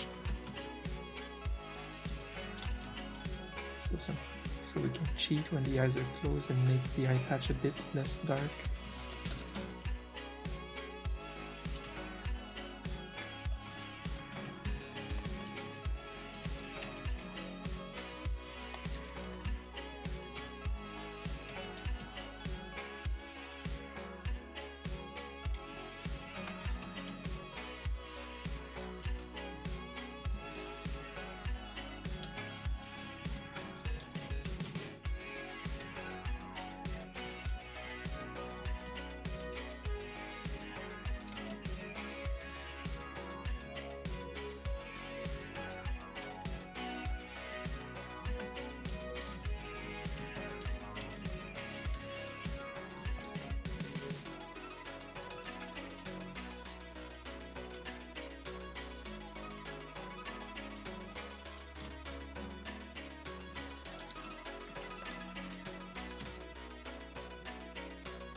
I haven't fixed that Photoshop issue that I've been having, I forgot.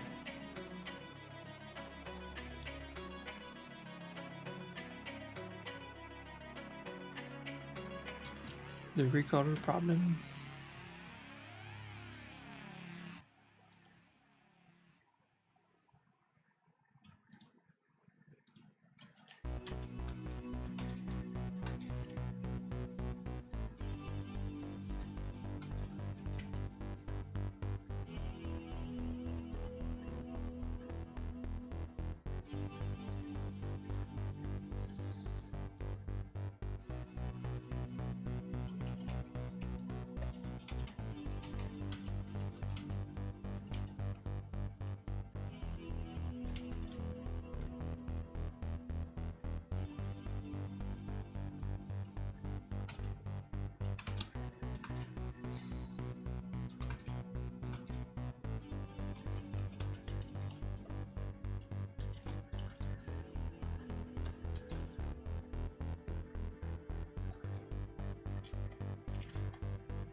Fix this.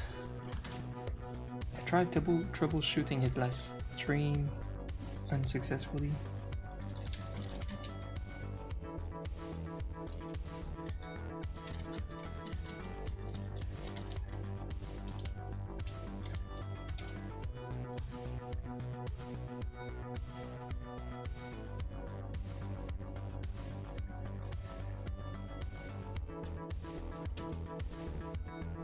Such a weird problem.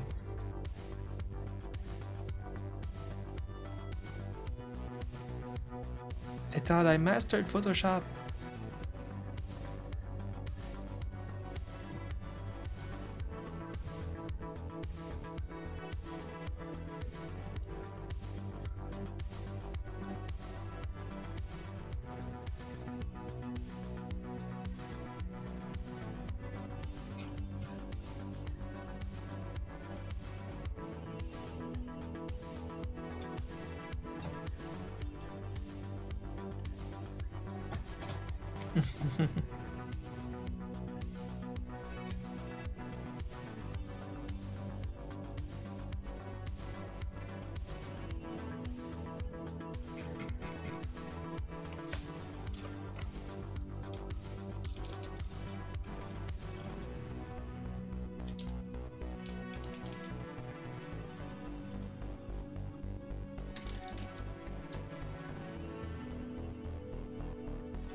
I just finished a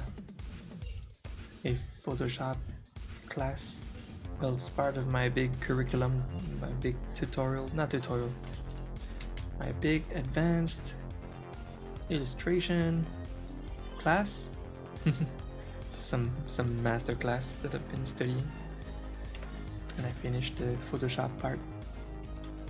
I knew most of it, pretty good at Photoshop, but I have a really weird issue lately. Is that I recolor one section and everything else that has the same hue will get recolored. This is weird.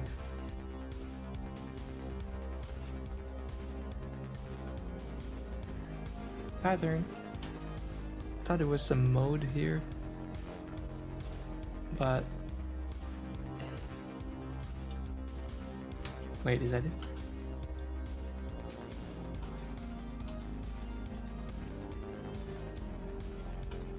Okay, contiguous. Fill only contiguous pixels. I need the definition of that. Sharing a common border. Yeah.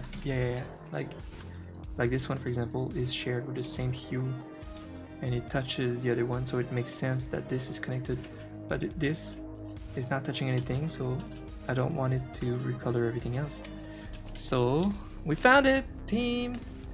The option in the paint bucket was contiguous. So now I recolor something, it will only recolor this area and nothing that's not directly connected to it. I just click contiguous in the paint filling bucket. Finally, because this one is complicated. There's many different grays in there, and you don't want one gray to replace everything else.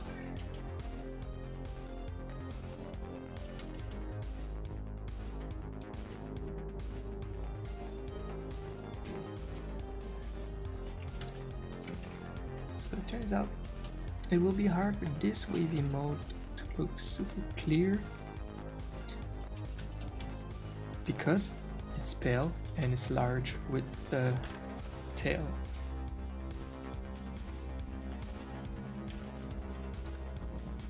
So we'll have to see how much do I want.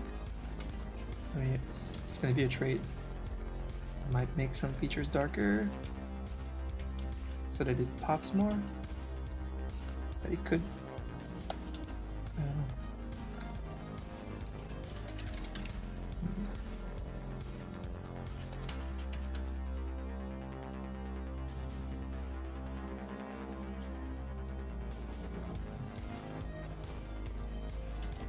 Let's see.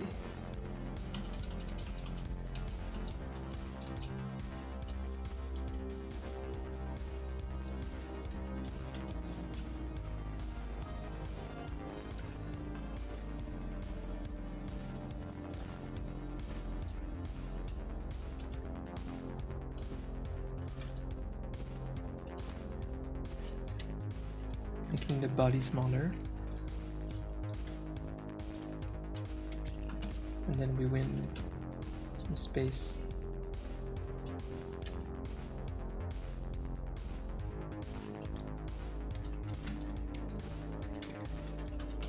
I would love to see the second ear in the frame though. Damn it.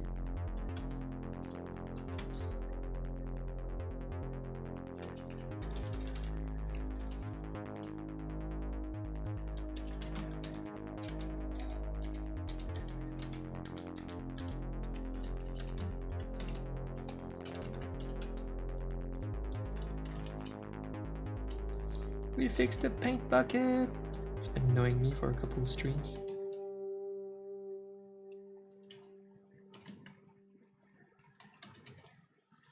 Sending you out.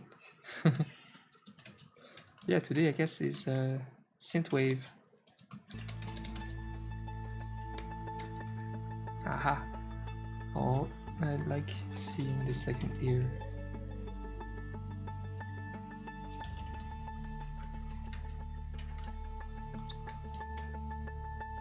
Still wondering if it's too pale. Let's see.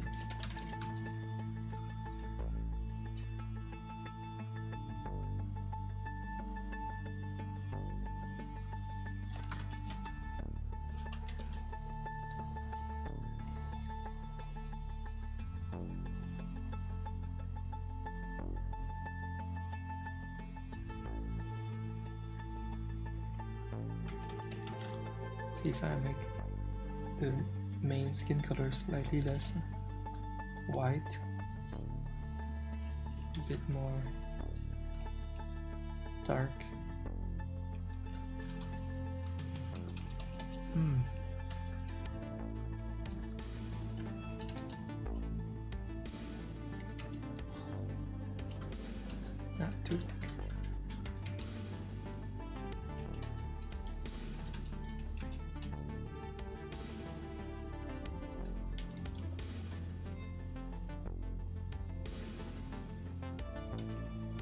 First one is always the hardest because we're still creating the mascot.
Okay. I think we can start there.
Oh yeah, I learned about clipping masks yesterday. Finally.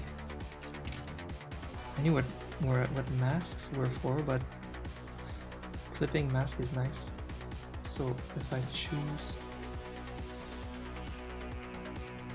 hue saturation thingy, then I click Control Alt G, boom. Now it's a clipping mask that will affect only the layer under. Fuck yeah!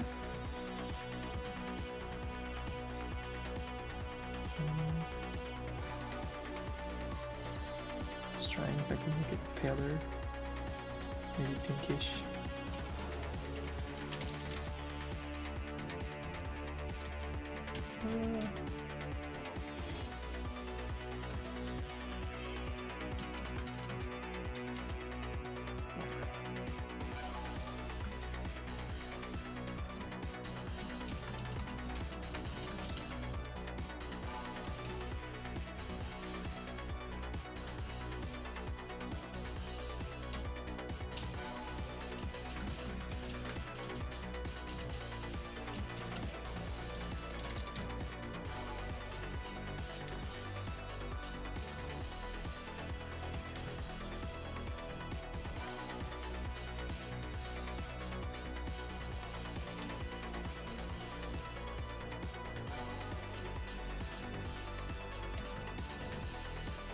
Okay, are you ready for the hardest vote of all time?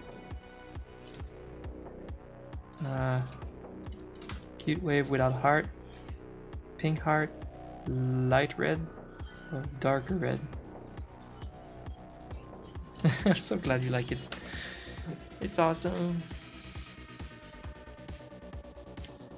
Happy you like the progress, Kevin.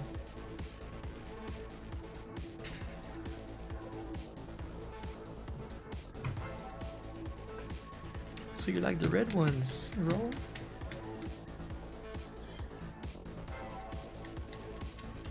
That means you would rather see a heart than no heart. I just wanted to try it, because on some emotes, the heart is cute, and of course, any element that will add some color to this color palette will pop. Because it's a very like pale, desaturated character, so you give a bit of color, and it's like, whoa! Thinking 4, going 4. And nice popping red.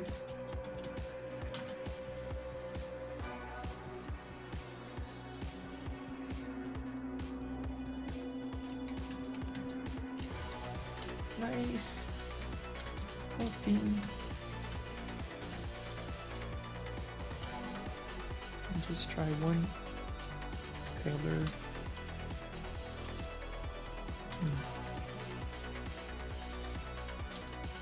It is a pinkish red.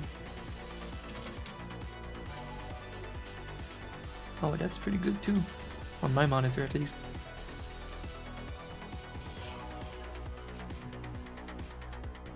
Well, it pops for me with my big RGB screen. 100% RGB colors. I wish everybody had my monitor.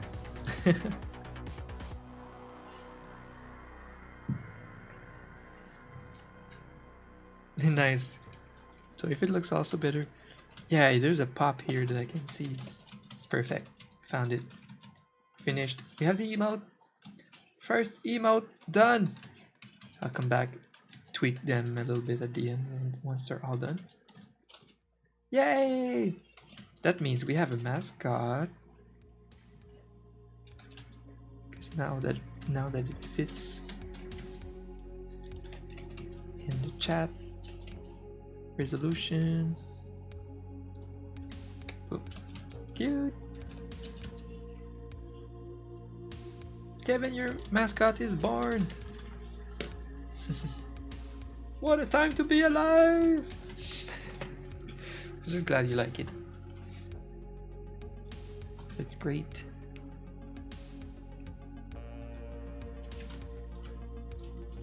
Soft, but pretty clear. It's pretty clear. Very nice. Yeah, it's gonna need a name. Alright, I'm gonna go refill my coffee and get on the second one. Be right back.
Keravel.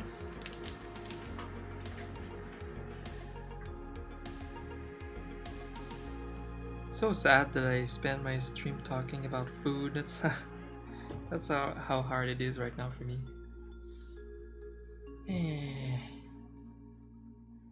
It's okay. It's just a first world problem. It's hard to take down our habits that we love. I'm just so hungry and I want shawarma. Probably will not have shawarma, but I might save it for a cheat day, like Friday. Oh, and because of my wisdom teeth removal, somehow, even after a month, my gums are still a bit swollen.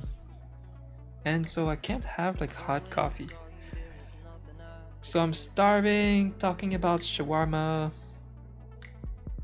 and I have lukewarm black coffee. I feel miserable. But I know that, you know,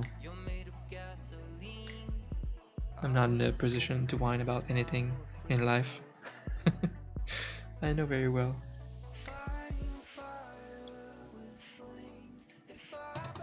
Not anymore, at least. In my 20s, it was pretty rough and I was unhappy, and I think anyone that's unhappy deserves to whine, deserve whatever, you know?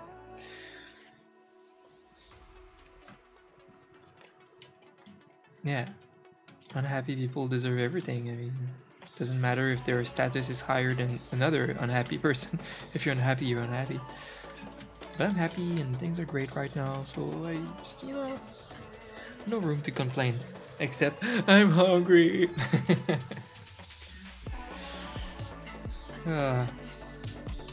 Hey, this emote is pretty cute. Who made that? Oh my god.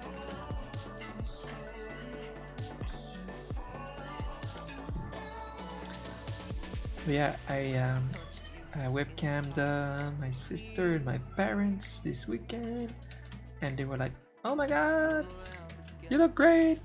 Like I don't know, hair. They were impressed by like me losing a bit of weight and haircut and everything. Because the previous times we talked, I had like really long hair, and I was 12 pounds heavier, I guess, or 13. Yeah, 13.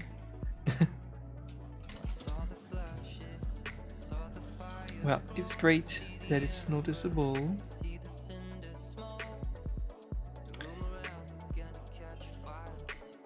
I follow Todd McFarlane on Facebook. He's the creator of Spawn, the comic.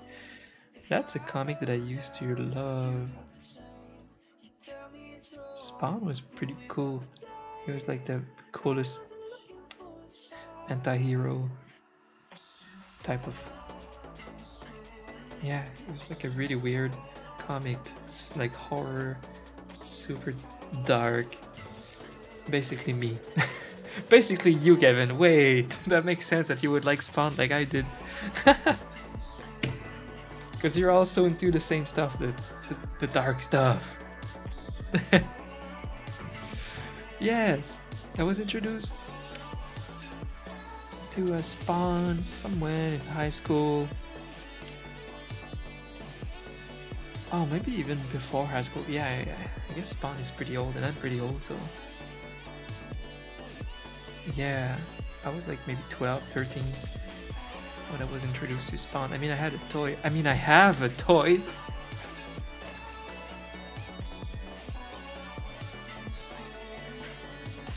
I mean, you know Todd makes the best toys, period, but that's such an old one too. So that's the behind with his cool cape, and then Spawn, and he has the chains and everything. Look, he has the chains, he has it all. The greatest dark hero. So cool. That's a pretty good figure for the time, especially. I know his toys are better and better. Yeah, he has these two skulls to hold his cape. in the middle. I might have lost that one string of yeah, but I do have the chains under. It's pretty cool. Yeah, so Spawn fights with his chains and his muscles, but his super weird, I forgot how they call this green goo thingy that comes out of him.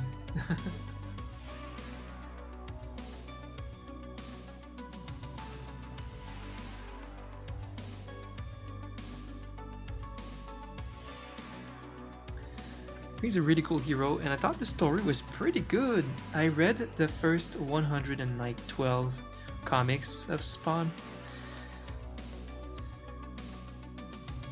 No, I haven't played Mortal Kombat 11 or the one that had Spawn in it. I was a big fan of Mortal Kombat and fighting games in general before, but I stopped after a while. I've stopped putting myself in to spend many hours getting good at a game that nobody around me would play. But I was very good at Soul Calibur 2 and 3, and I was very good at Marvel vs. Capcom 2, best game in the world. And a little bit of the Street Fighter Alpha 2, so good. Street Fighter Alpha 3, I think, on the PlayStation, so good. That's like classic Street Fighter style. But the one with the air combos, I like Marvel vs. Capcom 2, so good. And for the more like 3D ones, yeah, Soul Calibur 2 and Tekken 3 is the one I played the most. And then Mortal Kombat, I played tons of Mortal Kombat 1, 2, and 3. 3 was fantastic. I'm sad that I didn't play Annihilation, which was like Mortal Kombat 4-ish. I didn't play that one, but I think I would have liked it because it was like very similar, just more characters. Yeah, these were absolutely great games. But after that it went a bit more like 3D and different. I think it was kind of like for a newer gen of people. But yeah, I stayed away from combat games after that. I guess I spent most of my time playing games like Diablo 2, Warcraft 3, Starcraft 2, League of Legends, you know, these games that never end that are like really good. I was always a big fan of these games. I played tons of Diablo 2 with no regret, really. Diablo 2 was a home for me when I was in high school. I played like 5 years of Diablo 2 without regret. Of course, the farming was kind of brain dead addiction thing. I don't know, the farming is weird, but I think I liked the world and the ambience so much that I don't even regret farming way too long in Diablo 2 and getting level 99. That was awesome. Diablo was awesome. I remember just before Diablo 2 came out, I bought Diablo 1 to get a good taste of the game because I didn't play it. But it was one of the early best multiplayer games because you could play Battle.net multiplayer. There was a lot of cheat codes though, like people kind of hacking you, taking your shit. But yeah, Diablo 1 was very good, the multiplayer, and even just solo, the sound effects, the concept was very, very strong. So I'm glad I played Diablo 1. It was so like horror, gory, scary even. And yeah, and then right after Diablo 2 came out, one of the best games of my life probably.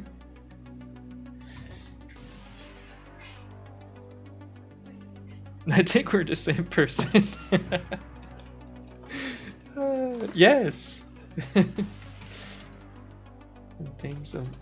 terms of interest, that's funny.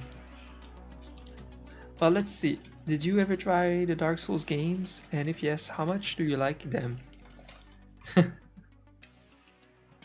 Because that's a big turning point for me of the past few years. Because like I said, I did play a lot of like long-term multiplayers like that, like Diablo. I used to love this stuff. I would still, I think if I didn't make the conscious choice of just investing these 10 hours a day, you know, with my bigger ambitions before it's too late. You know, I need to like reach my dreams and goals. So that's why I just don't play games like Diablo anymore, but I would still do that if I could, if not. So what I did instead the past few years is turning back to single player games. And then I looked, okay, which single player games that I've missed in the past few years playing League of Legends are for me. Turns out Dark Souls, I fell in love with these games. I really, yeah, it really spoke to me.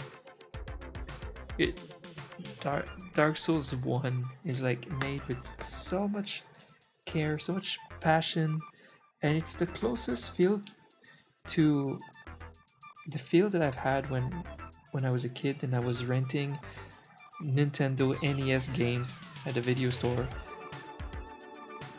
Like, you don't know what you're getting into. You don't know anything because there's no tutorials back then. You just die to learn. That's the retro feel, was dying is learning.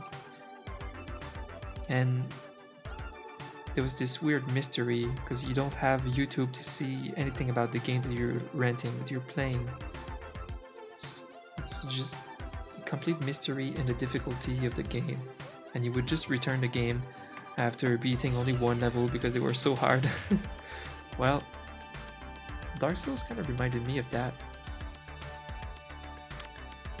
There was this crazy mystery about everything in the game. Like, everything is in your face and you don't know what it's there for, but it's all there for a reason. It's so masterfully crafted. Dark Souls is amazing. First of all, the world, the dark fantasy world that they created. And then one of the best things they ever created is the level design is off the chart, and it greatly influenced like Resident Evil 8. The Dark Souls map is like an apple with holes, with wormholes in them, and everything is connected. Everything that you see in the far horizon is somewhere that you've already been, or that you will go, or that you can go. It's just perfectly crafted. Like, the worlds themselves are a work of art, and you always feel completely lost on another planet alone, and that's what they want you to feel with all of these undeads. It's so awesome. Oh, and big highlights of Dark Souls 1. Well, of course, the concept of the traps, the trolling, the game trolls you, the community trolls you with the notes on the ground. Like, you should try. Like, there's an invisible path there, and you fall. But sometimes there is an invisible path. And I love it. I have so much passion for this game now. This series. It's been a long time since I had a game where I had access to areas that were too hard for me. You know, most games today are very linear. Like, even Final Fantasy Remake, in the next Final Fantasy Remake 7 Remake Part 2, I doubt that it will be as free as we were at that period in the game, in the old game. Remember, we could just explore by accident a big dungeon and get a really good sword. Very optional, very accidental discoveries. You would just get like a great summon, something that you would not find otherwise. And I bet you that in the remake, they will not be optional. They will just be chapters. Very, very linear. That pure exploration is gone in many games. But in Dark Souls, from the beginning, you could sneak around and find places with like dragons sleeping, and you're like, wow, yeah, I'm just level 3. And then you just try to sneak by the dragon, and he just eats you alive. And there are ways to kind of get like end game loot if you're sneaky enough early on. Just the fact that you can go to these hard places. I remember in Dark Souls 1 there was this part 2 where you needed like to be like to drink some kind of a potion to be ethereal, to be like in the ghost realm to be able to fight them. That place I tried so many times to go back, like, okay, maybe I'm strong enough now, I can do this place. And they just kill you until you figure out how you can venture in that place. And I fell in love with that director, Miyazaki, right? At the first scene of Dark Souls. They make you fight this insane boss that's way too high level, way too strong for you. And then everybody quits this. It's like, fuck this game. You know, I'm never gonna play this. But turns out that it's just a troll. It's just a welcome to this world of Dark Souls where we will troll you and make you frustrated. And so there's a door open behind the boss the whole time that you can just go through. But we're just there fighting this impossible boss. Yes, that director is brilliant and very passionate about these games. So I love Dark Souls to the core now. Same thing with Bloodborne and Sekiro and all of his games, basically. Hi, Darkness Sushi. Now all we need is Elden Ring. Absolutely, this is the next game by Miyazaki, the creator of Dark Souls. It's funny because we don't know anything about Elden Ring. I don't even need to watch a new trailer. I don't care. It's like I just have full trust in him. Hidetaka Miyazaki. The writer is J.R.R. What? I didn't know that. How is it co-written by George R.R. Martin, the Game of Thrones guy? What? Wait, I didn't know that, Ro.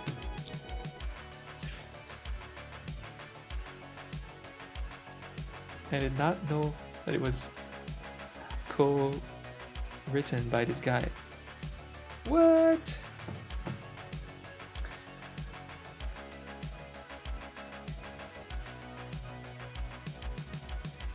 Yes. I think it's pretty obvious that it will still be a Souls game, so the same concept, like with the bonfires or whatever. It needs to be, it's kind of his brand. Like, it needs to be a super hard game with the same type of checkpoints, and the rest they can just have a new IP with a fresh story, and that's cool.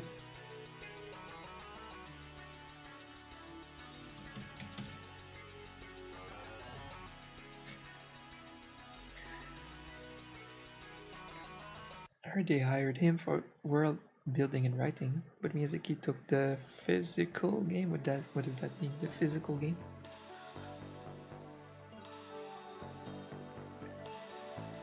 The world building. Oh, he's such a brilliant writer, George R.R. Martin. And his world was kind of dark too. So, yeah, the two together, they could create a really cool story. I found that Sekiro was a bit more traditionally told, the story-wise. You know, a little bit more in your face, while Dark Souls, the story is as deep, but it's subtly explained. You read the lore on the items that you get, and you learn about the lore this way, like in a mysterious way.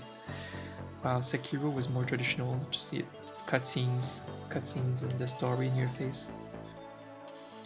But it was still very much like Souls-like exploration and difficulty, for sure.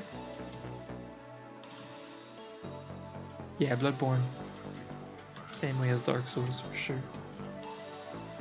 I hate that I took such a big hiatus from Bloodborne, because I don't know, I will assume that I got caught up with tons of work with my commissions, and then I never came back to Bloodborne. It sucks, but we're gonna come back to it.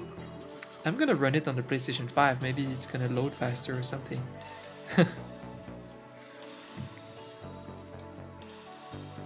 Definitely playing Bloodborne soon. Soon, TM.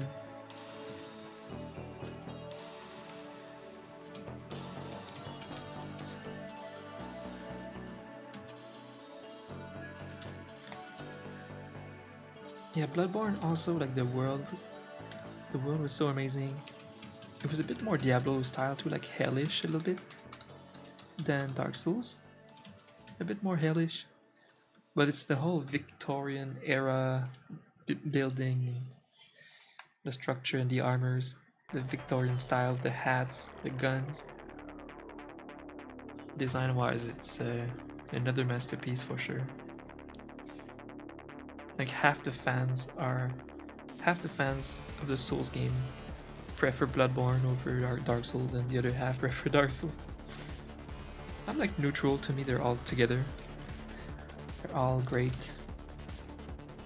Just the gun system, I've been having trouble to get into it in Bloodborne. Like I still don't get it because I didn't look it up. I play these games very blind, so I never looked it up. Like, how do you actually make the most of the parrying system and the guns? I really fail at that. I just go like sword style and dodge, classic way.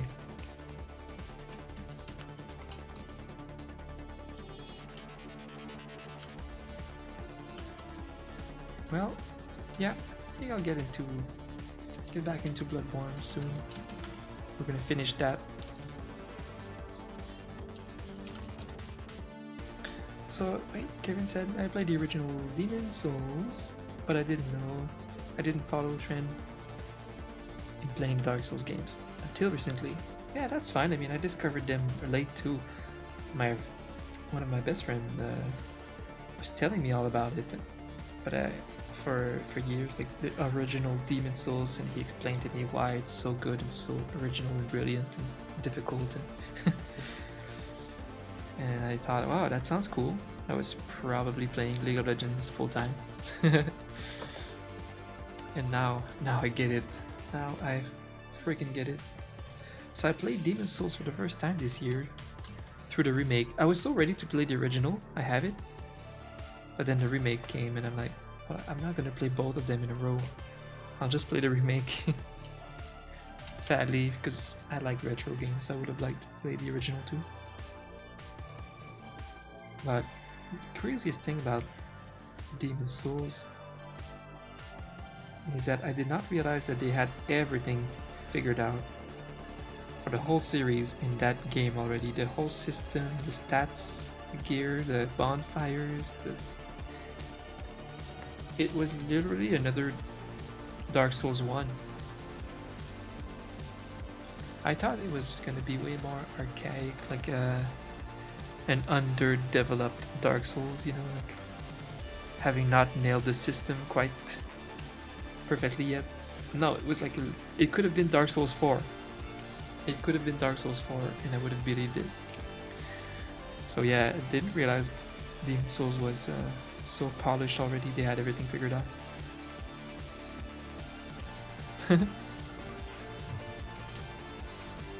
It's definitely it's the true Dark Souls 1 in a way. Just different setting, I guess, different story, different world. Very similar.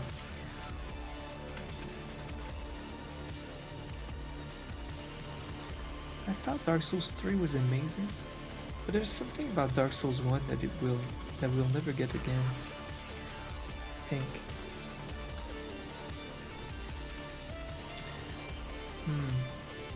There was a little purity, a little retro feel in Dark Souls 1 that I can't explain. Dark Souls 3, you know, the budget is there. It's like you will put a lot in those crazy fights with the bosses, make the boss fights really like impressive and memorable. Dark Souls 1, it was just that exploration. Super hardcore, punishing exploration. Everything is deadly around you and mysterious and even optional. I just wanted to somehow keep that a little bit.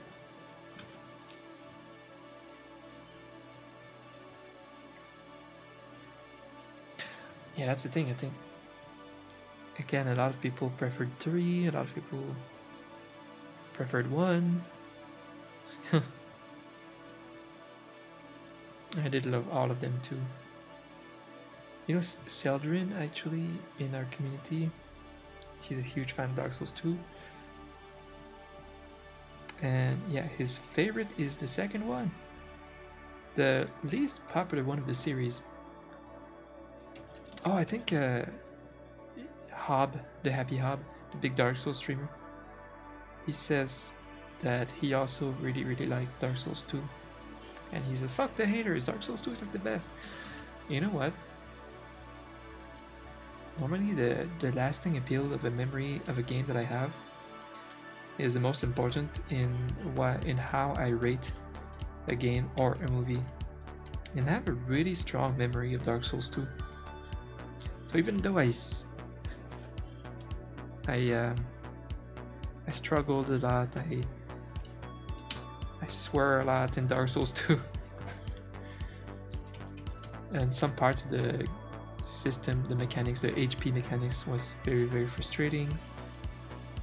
But it was a great Dark Souls. It was a great Dark Souls. I mean, they're all so good. There is no bad Dark Souls. There will never be a bad Dark Souls as long as Miyazaki directs it.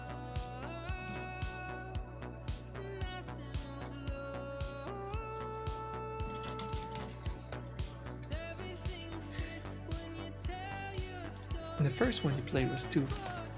I feel like the first Dark Souls that you play must be the most important one that you play, because once you start knowing everything about the mechanics and the stat system, the armors, the way the poise, everything, how it works, it's the same in every Dark Souls after that. So there's a lot less mystery when you play a second Dark Souls. So that first Dark Souls that you play is everything. Everything is unknown. Because we all know, like when I played Dark Souls 3, I mean, I was already a god at Dark Souls after beating 1 and 2. So kind of had an easier time, even though the bosses were much harder. I had an easy time. You know how to build a strong character. You know what to expect. Which sucks, because you can't take that back. A lot of people say they wish to be able to like forget their experience of Dark Souls and play it again.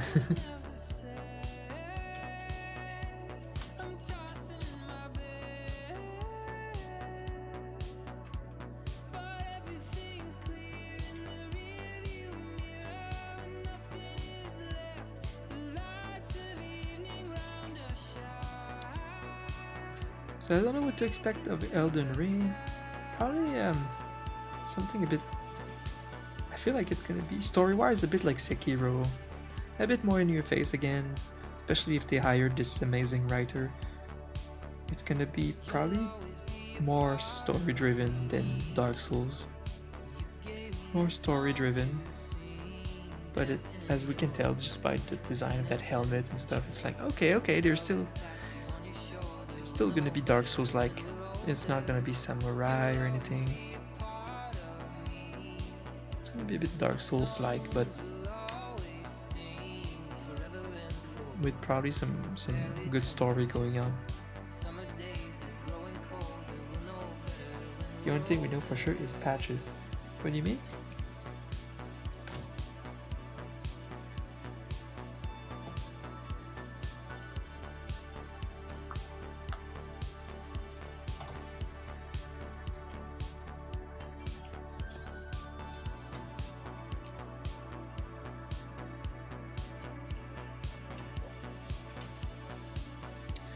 So yeah, Dark Souls is the game and the world I fell in love with in the past few years. I feel like every year of the past 4 years what I've been playing is just the new Resident Evil games and the new Dark Souls games. That's it. I mean, I played Nier Automata, which was a great success too. Great JRPG for sure.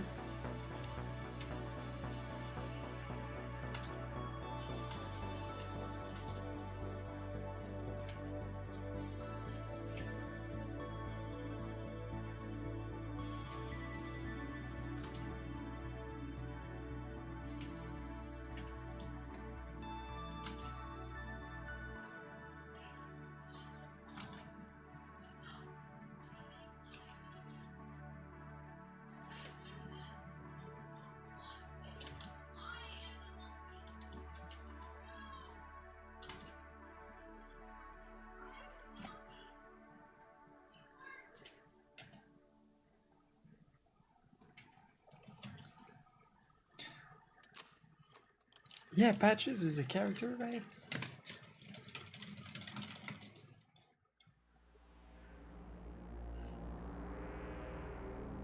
So is he in like every Souls game?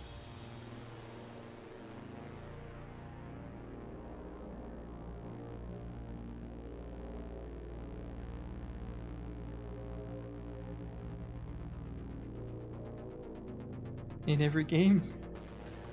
I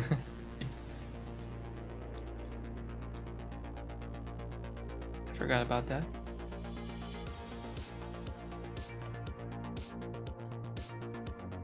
Oh, I definitely remember him from Demon Souls now. He did throw me that hole. I don't remember about the other games when he threw me in a hole.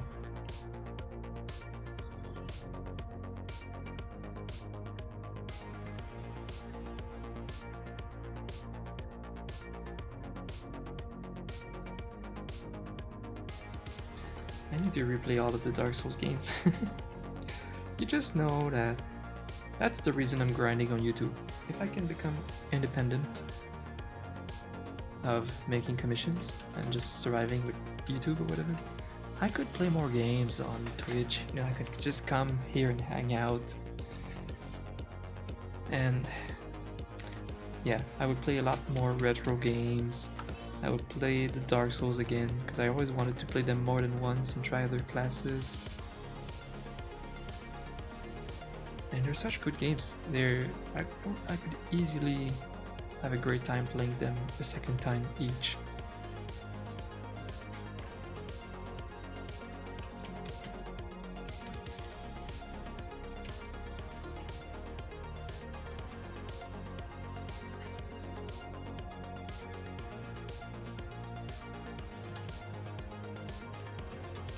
So I like that Miyazaki didn't seem sure about creating more Dark Souls, but I like that he seems cool with at least keeping the genre that he created and just create new IPs that feel very similar to Dark Souls. It's just the next best thing, that's all, you know.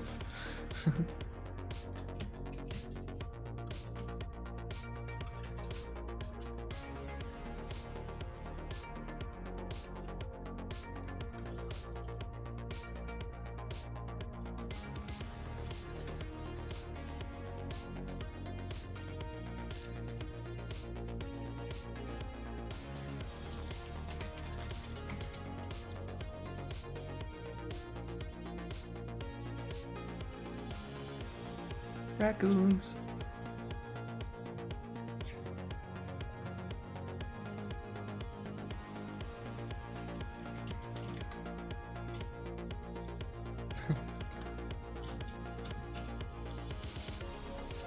This guy's lurking.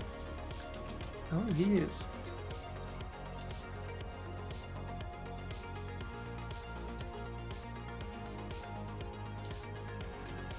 I don't know, we'll try it like that and see.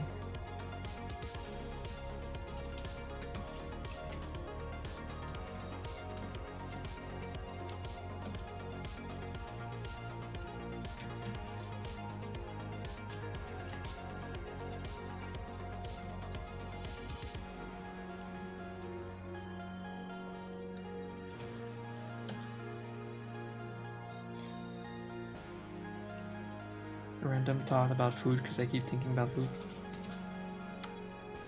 There was I found an Arby's in Ottawa, like last year, no, 2 years ago.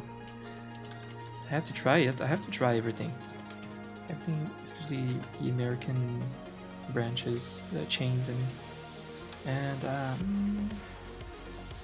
I didn't like what I had at Arby's. I found it too gamey.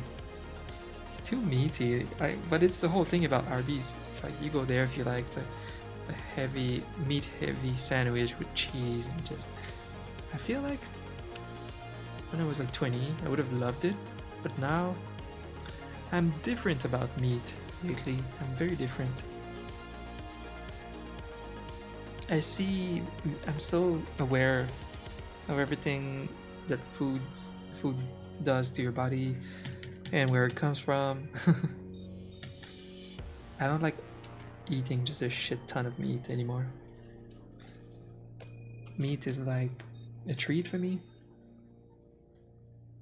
and I like the balance of ingredients, just not a huge ton of meat.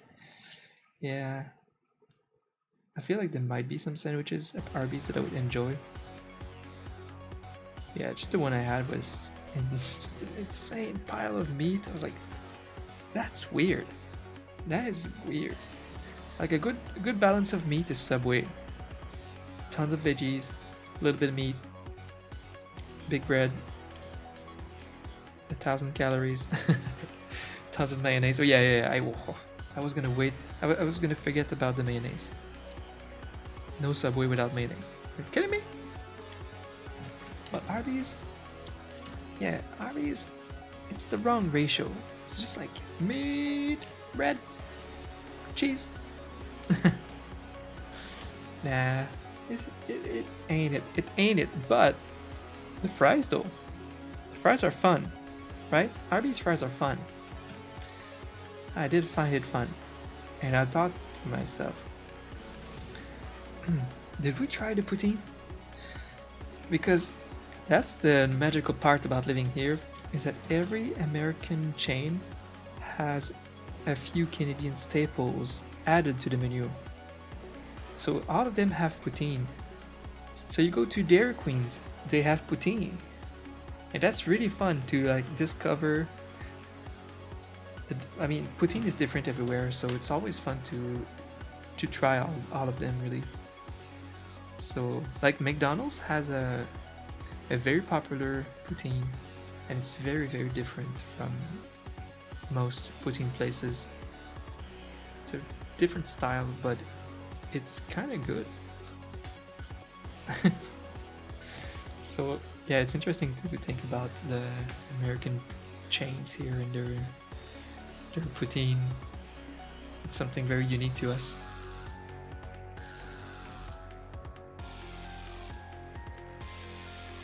You like to put what in poutine? Yeah, so yeah, the Dairy Queen poutine. I don't know if I've tried it yet. I think we want to try it, just because. And Popeyes, they all have poutine. It's really weird. I tried Popeyes in Ottawa. It was not crazy good. I think that their menu in the States is way better.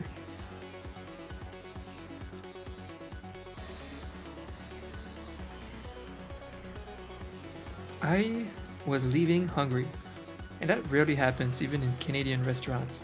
Leaving an American chain hungry is really weird. I was taking like the crispy sandwich type of thing. It was just not it. It was not Chick-fil-A. Chick-fil-A is one that I wish was in Canada.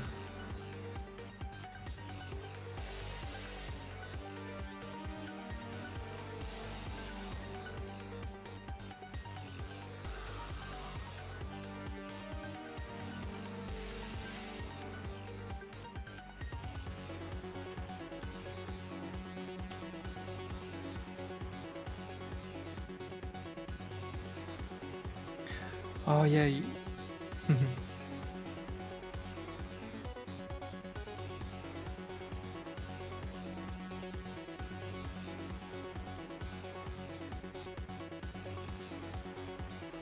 Yeah, I guess you're right about the cheese. Like in Quebec City, there's Ashton, the classic Ashton. Y'all go there to eat some giant poutine. In Montreal, there's La Banquise. I mean, in Montreal, there's multiple like top hits. You don't go there there's not like that one ultimate. There's many different great ones in Montreal. Like you could have a top 5 rather than just a top 1 in Montreal.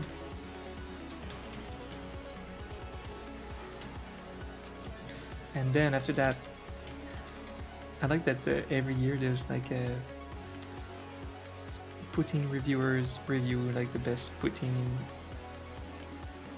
in in Quebec, and sometimes it's like a small region where they have that amazing poutine. I would love to taste these. I discovered oh my gosh, I discovered an amazing poutine in a small region. I lived like 2 years in the suburbs of Quebec City, in a town called Lévis or Levi, whatever. It was a shitty town. And I found this little old shack that's really popular, and they were making just some of the best poutine I ever had, by far. Like shack style fries. It was such a good poutine, so generous too. My god. So I wish to try it again. I should travel vlog it. I feel like I'm gonna travel vlog everything in the future. Put that on my YouTube channel. I need to travel vlog the poutines that I try. That's good content, right? Right. Trying poutines.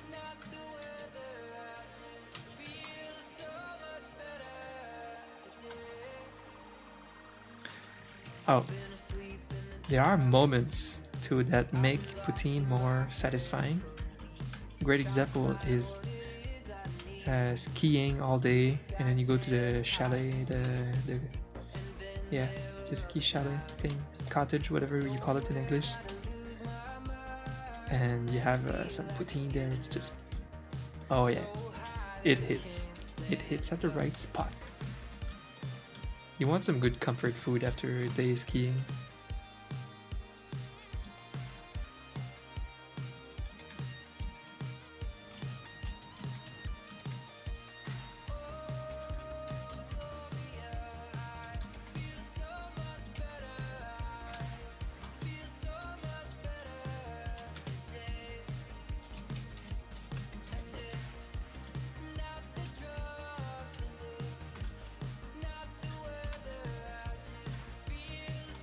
Poutine's awesome.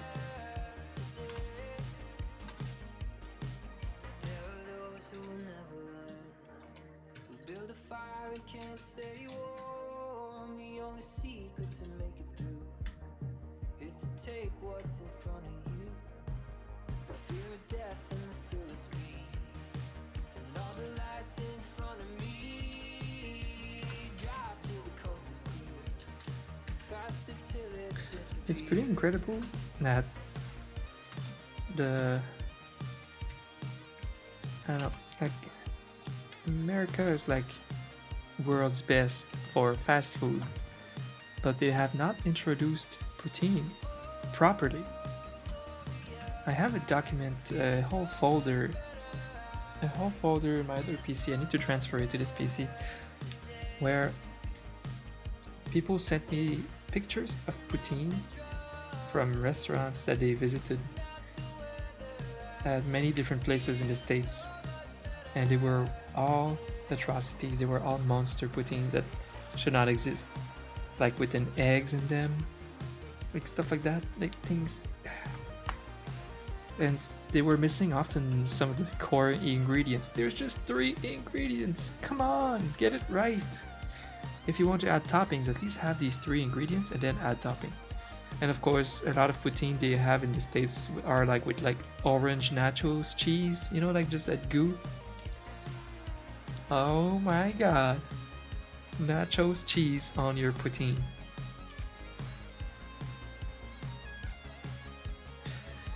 So, a lot of failures, and you can't blame anyone that tastes these monster poutines into thinking that they don't need poutine in their lives, but they're wrong. They're so wrong.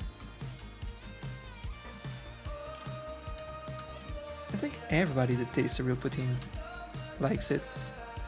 I've heard someone say, I expected better, it's not bad. That's the worst critique I've heard ever for poutine. Everyone else is like, It's awesome, and some people are making it at their home in the States after trying it. It's technically simple. It sounds simple, and it is. So you can make it at home. The hardest ingredient to reproduce is the cheese curds from Quebec, but you could still make it with some good cheddar, I guess. Would be acceptable. But then every sauce, every fries, they're all different. So poutine is always different from any place to place.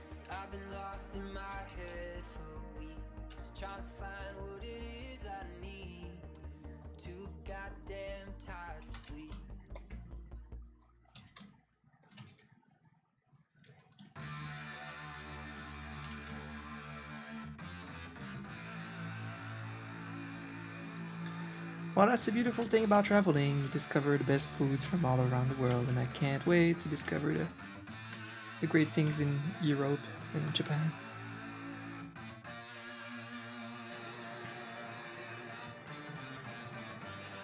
Cheddar or mozza? Yeah. Like it's acceptable, right? To make it at home when you don't have cheese curds.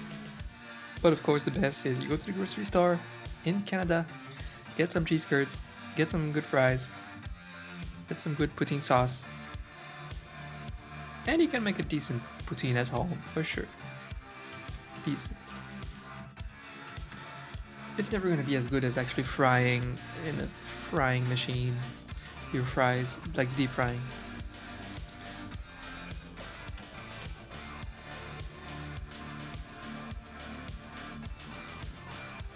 So people have been talking about... Wait. The people have been talking about air fryers lately. I don't know what I think about that. I mean, I have not tried it. I'm sure it's cool, but I feel like it's overhyped right now. Is it overhyped?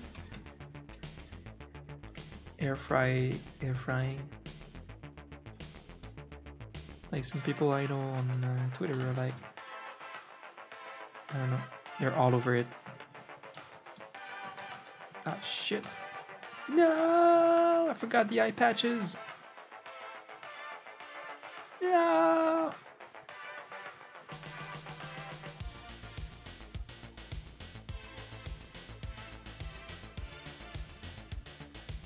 Fuck.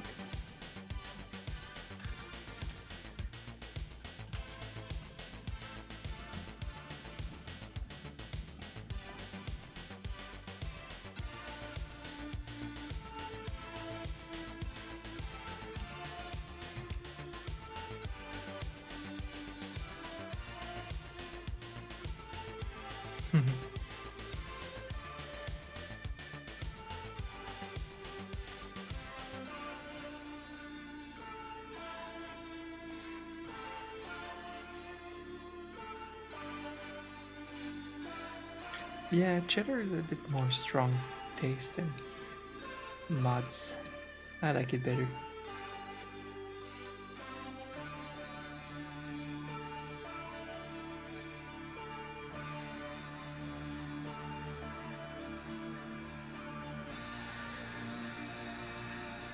I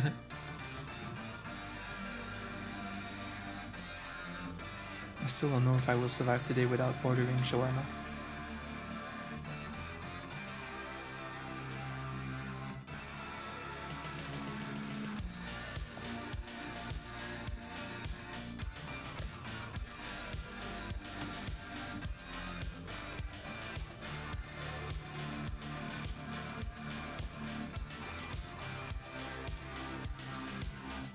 It really sucks that I did this whole gradient thing before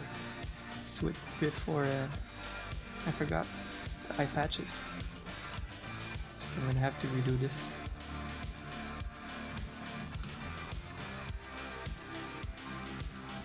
More stuff. Yeah, don't stop working just for me.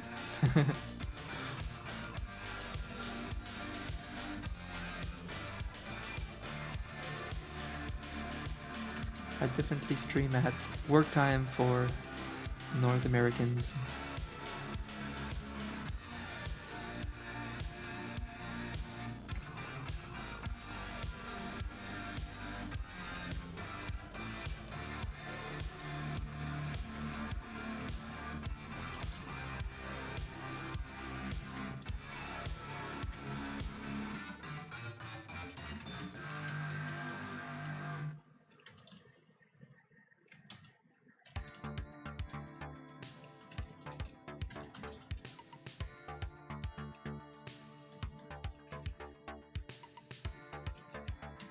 Been having a good time with the art streams lately. That's good.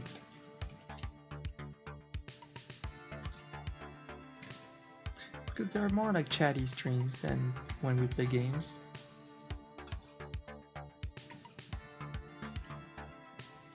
The game streams might be still more like popular though.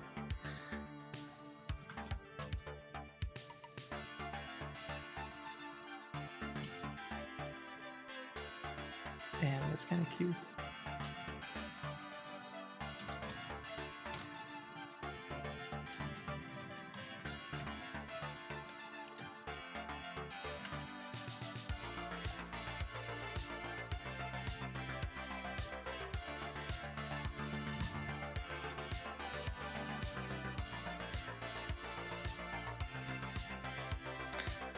You didn't miss much, Kevin. We were just talking about Putin the whole time, I think.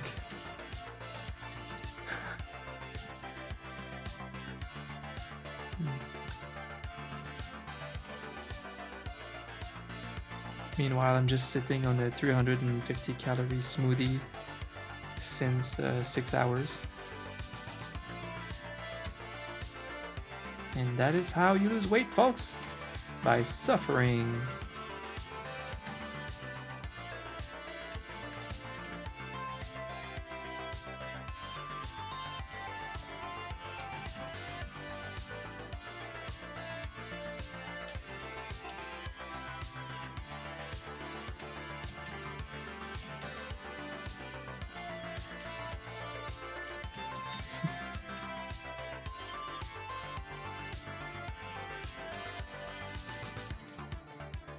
Yep. Those suffering calories.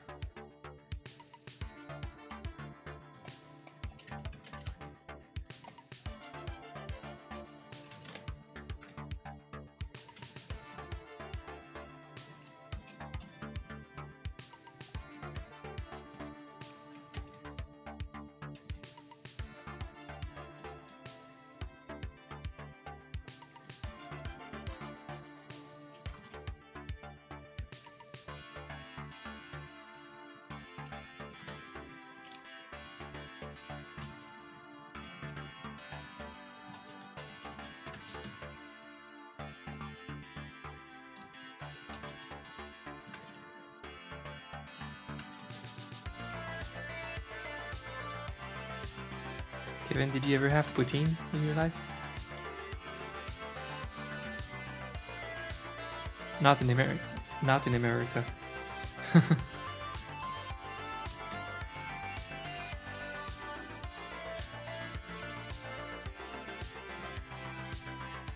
that would be cute.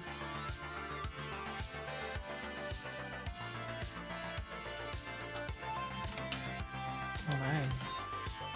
Maybe I'm onto something with these little white accents.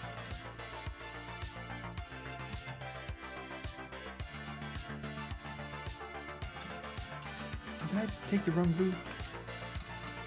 Okay, no, I did. Oof, scared. Okay.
I'm wondering how dark I want the tail stripes to be.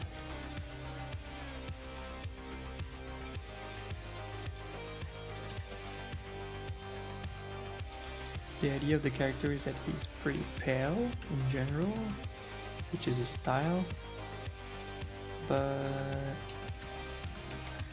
I don't know.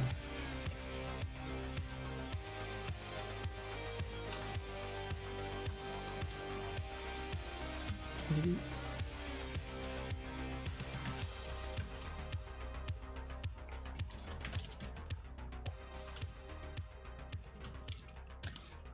So I finished the spooky series recently. You know me, I'm this spooky series guy. It's called Chambers, something like that, with Uma Thurman. I was surprised to see Uma Thurman. It was kind of low budget, and it was acceptable at best. I love Uma too. It was actually cool to see Uma. Some good actors, some good new actors. You know, some series are there, exist to make some new actors shine, right? Some young actors did really good there. The main actress, I'm not sure. I think other young actors did good in that series. Two young actors did great. Uma Thurman did, of course, good. The series, they didn't have it in them to be more than one season, I think. Especially with how it ended, it's like, okay, that's a good place to stop it. Netflix cancelled it after one season. But I love the idea of Uma Thurman joining the TV for once instead of just big movies. So TV in a horror setting, I like that a lot. I like that choice from her, but too bad that the series was just not enough, I guess.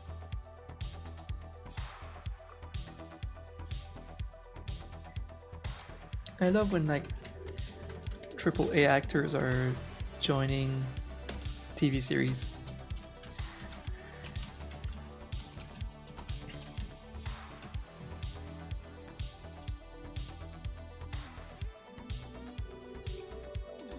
Whew. The biggest thing about this character that's hard is choosing the right tones, the right hues. Darker gray, lighter gray. There's many different grays. The outline, the eye patches, the stripes.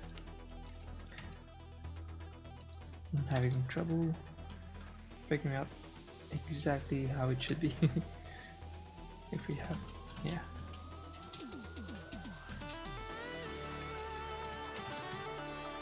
We'll figure it out.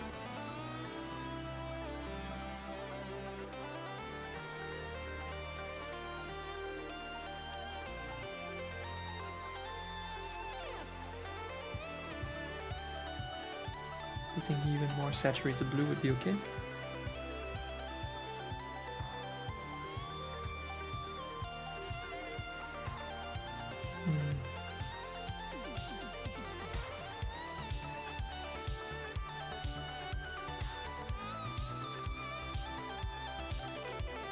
Control Alt G. Saturation. I would only do that if it's actually better.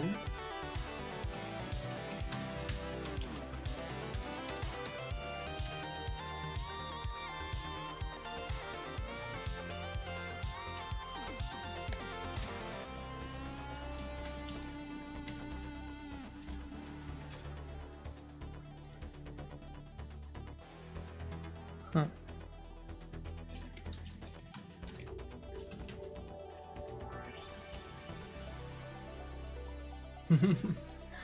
Dummy, It's like lighter, saturated, lighter, saturated. You just made it more complicated! No, it's a good time to figure things out. It is a good time for that. We're still working on that mascot.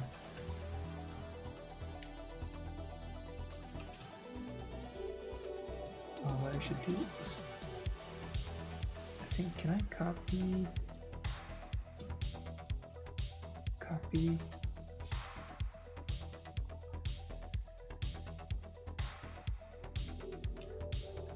Can we transfer the saturation layer to another? Boom. Yes, we can.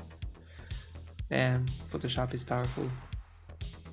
So I transferred it to this other emote here, the same change of hue, so that we can try it. Just a bit. It's just a bit more bluish. It's not darker or anything.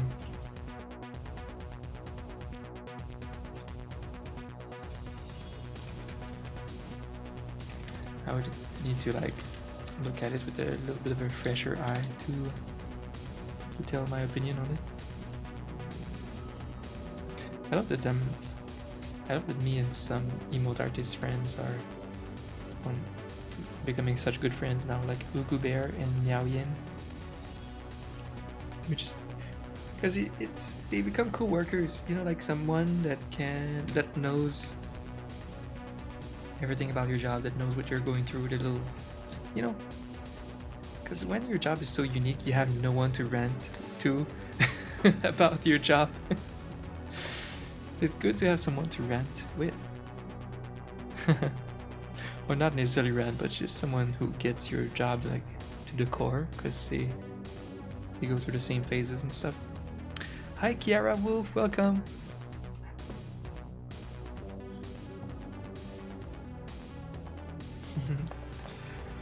Yeah, so it's been fun just the past year having these closer artists that have the exact same weird job as I do, as I have. I try to explain what I do to like family members or a new friend, or at the border when you're going to the States. They're always so mean. It's been so frustrating traveling to the States. The customs people are just now like forced to be assholes. Literally, it's so frustrating to travel to the States. I'm stressed every time I travel to the States. It's just so frustrating. I've been experienced now. But anyways, they're like, what do you do for a living? I'm an artist. What type of art do you draw? Or like, what was I saying? I was like, I'm a broadcaster, an artist.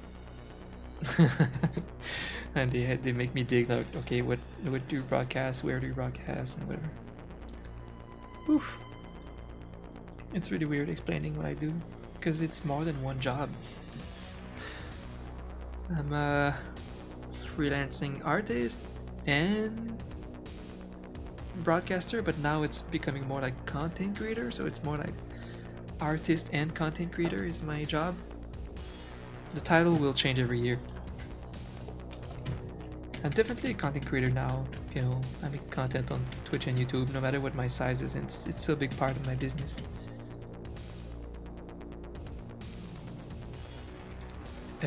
And freelance artist, of course.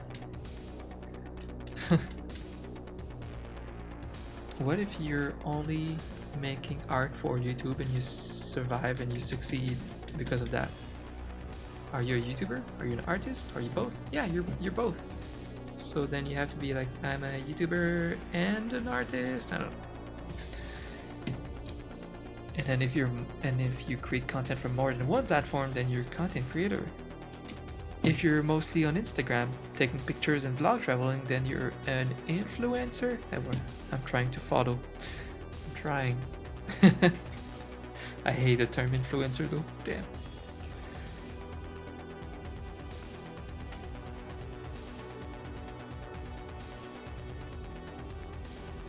But when you separate them, you can tell. Let's ask someone who's an experienced devil around here. Rolf! Do you prefer the row number 2 or the row number 1 of these? The color is slightly more bluish in number 2. It's so hard to even see the difference on my monitor, so I can't imagine on shittier monitors. In a big size here, it would be like this. Like if I close this hue saturation thing, boom, it's a bit grayer blue, and boom, a bit more saturated, slightly more saturated. Still pale, but bluer.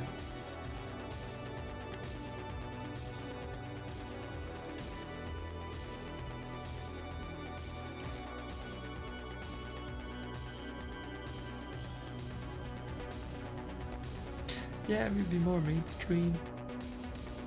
Oh yeah, it's employed individuals. For sure. It's like still newish, so for the same reason that it would be good to have the music industry kind of follow the DMCA laws, to change a little bit the copyright laws, just to adjust, to this.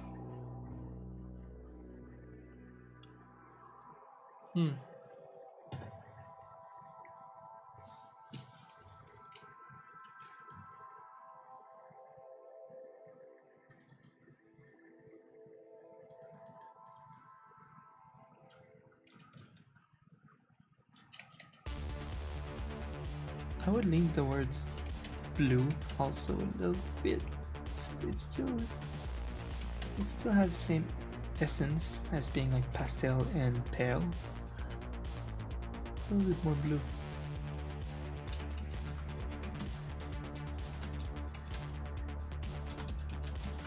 Getting off work. You adore what I'm doing. Well, thank you too, Kevin. I'm really happy that you like it.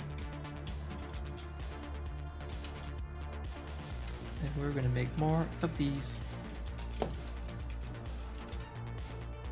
So have a good one if you have to leave. I'll be streaming this again tomorrow and Thursday. Right. Trying to keep my 3 days a week thing. This is pretty cute. And this is getting there too.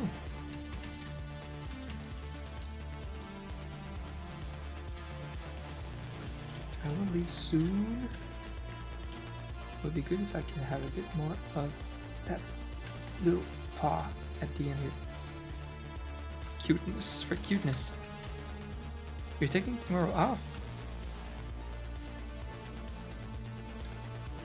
Okay. Well then, that sounds fun. It's a date. I'll be here unless I feel like shit, which happens sometimes, but I really want to stream 3 days in a row. Bye, Kevin.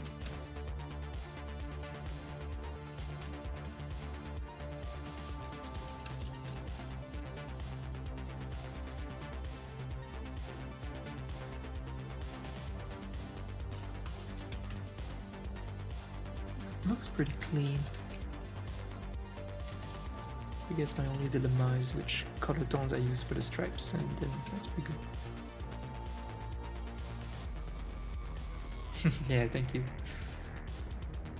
Yeah, we'll try. I would like to get more solid with my schedule stuff, so that I do have my 4 days for YouTube and stuff.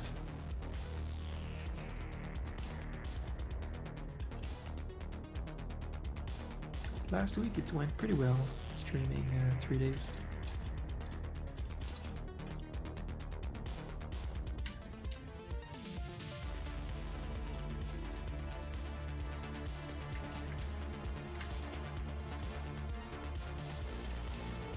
Is Crystal still streaming? She's not.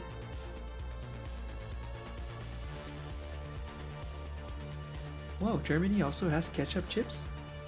Earlier I was watching Markiplier. He has been reviewing Canadian candy. I had to click on that. It's pretty funny. He was trying some ketchup chips earlier. to my surprise, he was not a fan. Pretty sad about it. I'm pretty sad. Pretty disappointed. Yeah, some staples in Canada are the ketchup flavored chips, and another flavor is all dressed. All dressed from the brand Ruffles is a huge classic, and people tend to love these.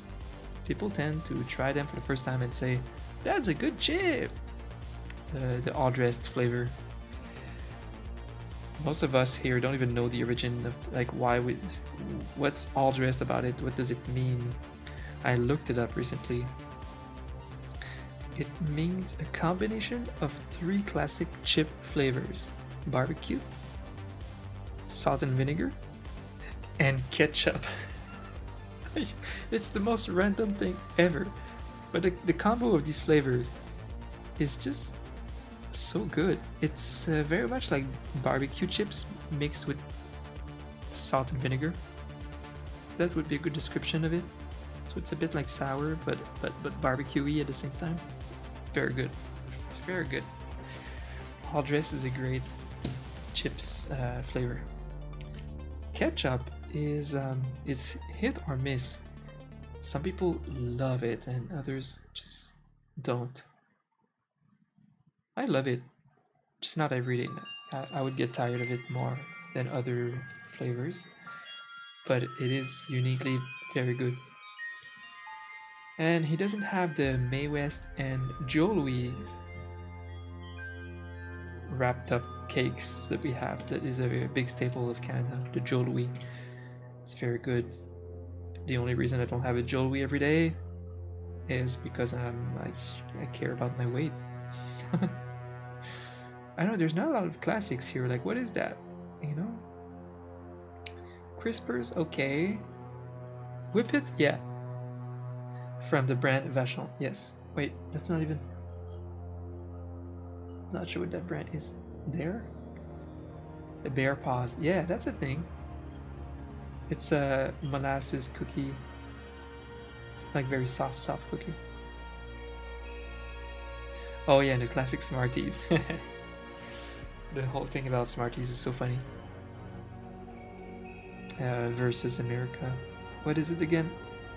Smarties in America are like the little wrapped up little thingies, candies. And the Smarties from the States here are called Rockets. Because when I think the Nestle brand of Smarties came to Canada, they realized, oh, there's already a candy named Smarties here. It's those little M&Ms looking things. So we're gonna call it Rockets. So, so yeah, it's complicated. So yeah, our Smarties are actually very close to M&Ms. I don't know what Tim Tam is. I don't know what it is. He just took whatever he didn't know at the grocery store.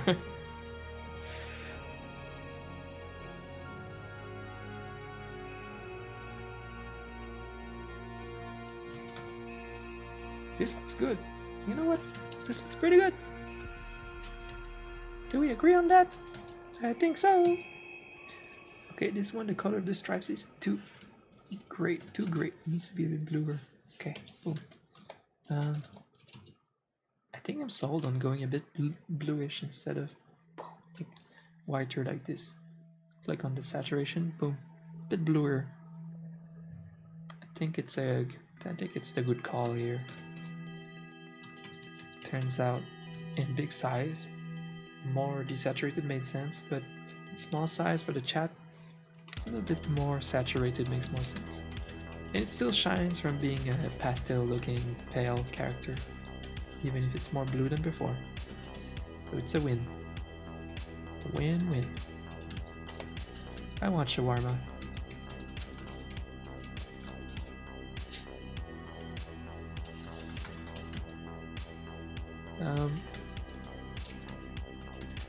Losing weight sucks. I'm hungry. I'll try to wait until cheat day. and then order some shawarma. I think that's the call. Today I'll just eat some good homey stuff.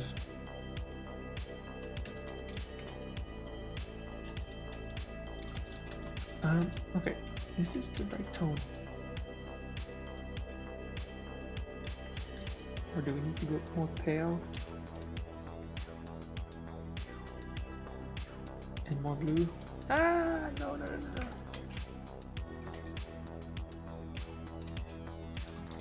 Let's try this.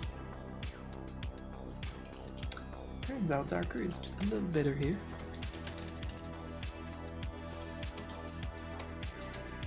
I see. That could work. Or we go with the darker one.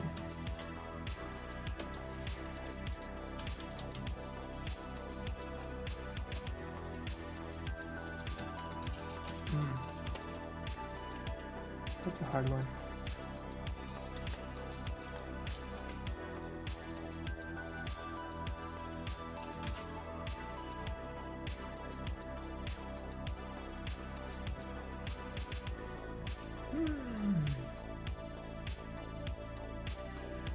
Hi Joker from Persona Q2.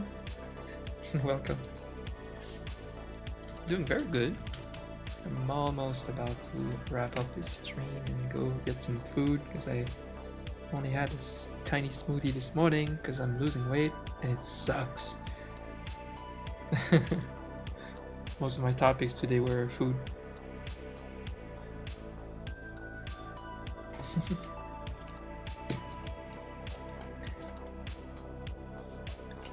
Working on this new commission here with these very pale looking raccoons.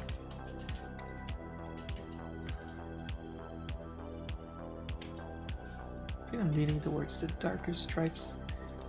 Boom. And we have 2 emotes. I'll leave this one here just in case tomorrow I change my mind. Nice. And how are you, Joker-san? Welcome.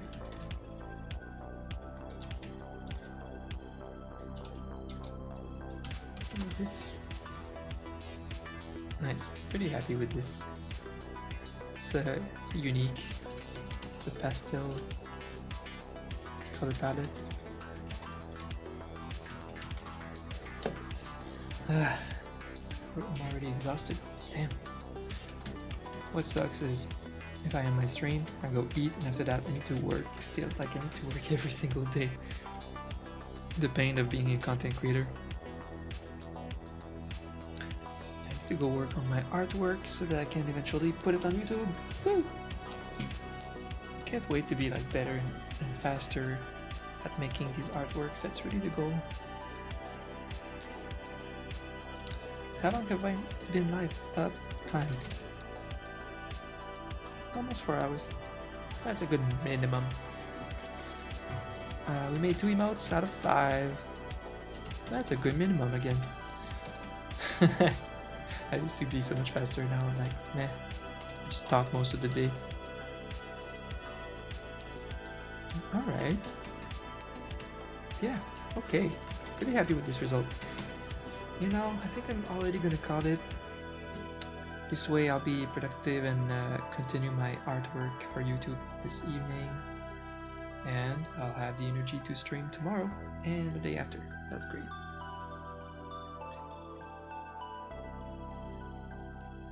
Doesn't feel like I've been streaming 4 hours. It feels like less. That's good, I guess. And it's so hot and humid. It's been raining. It's been rainy, so it's like humid, hot. I don't like rain. Oh no, I love rain. It's just I don't like the humidity that it brings inside, and it makes the temperature like 10 times warmer for some reason. Temperature felt is like 10 degrees more. It sucks. Alright team, thanks for being here, for lurking, for resubbing.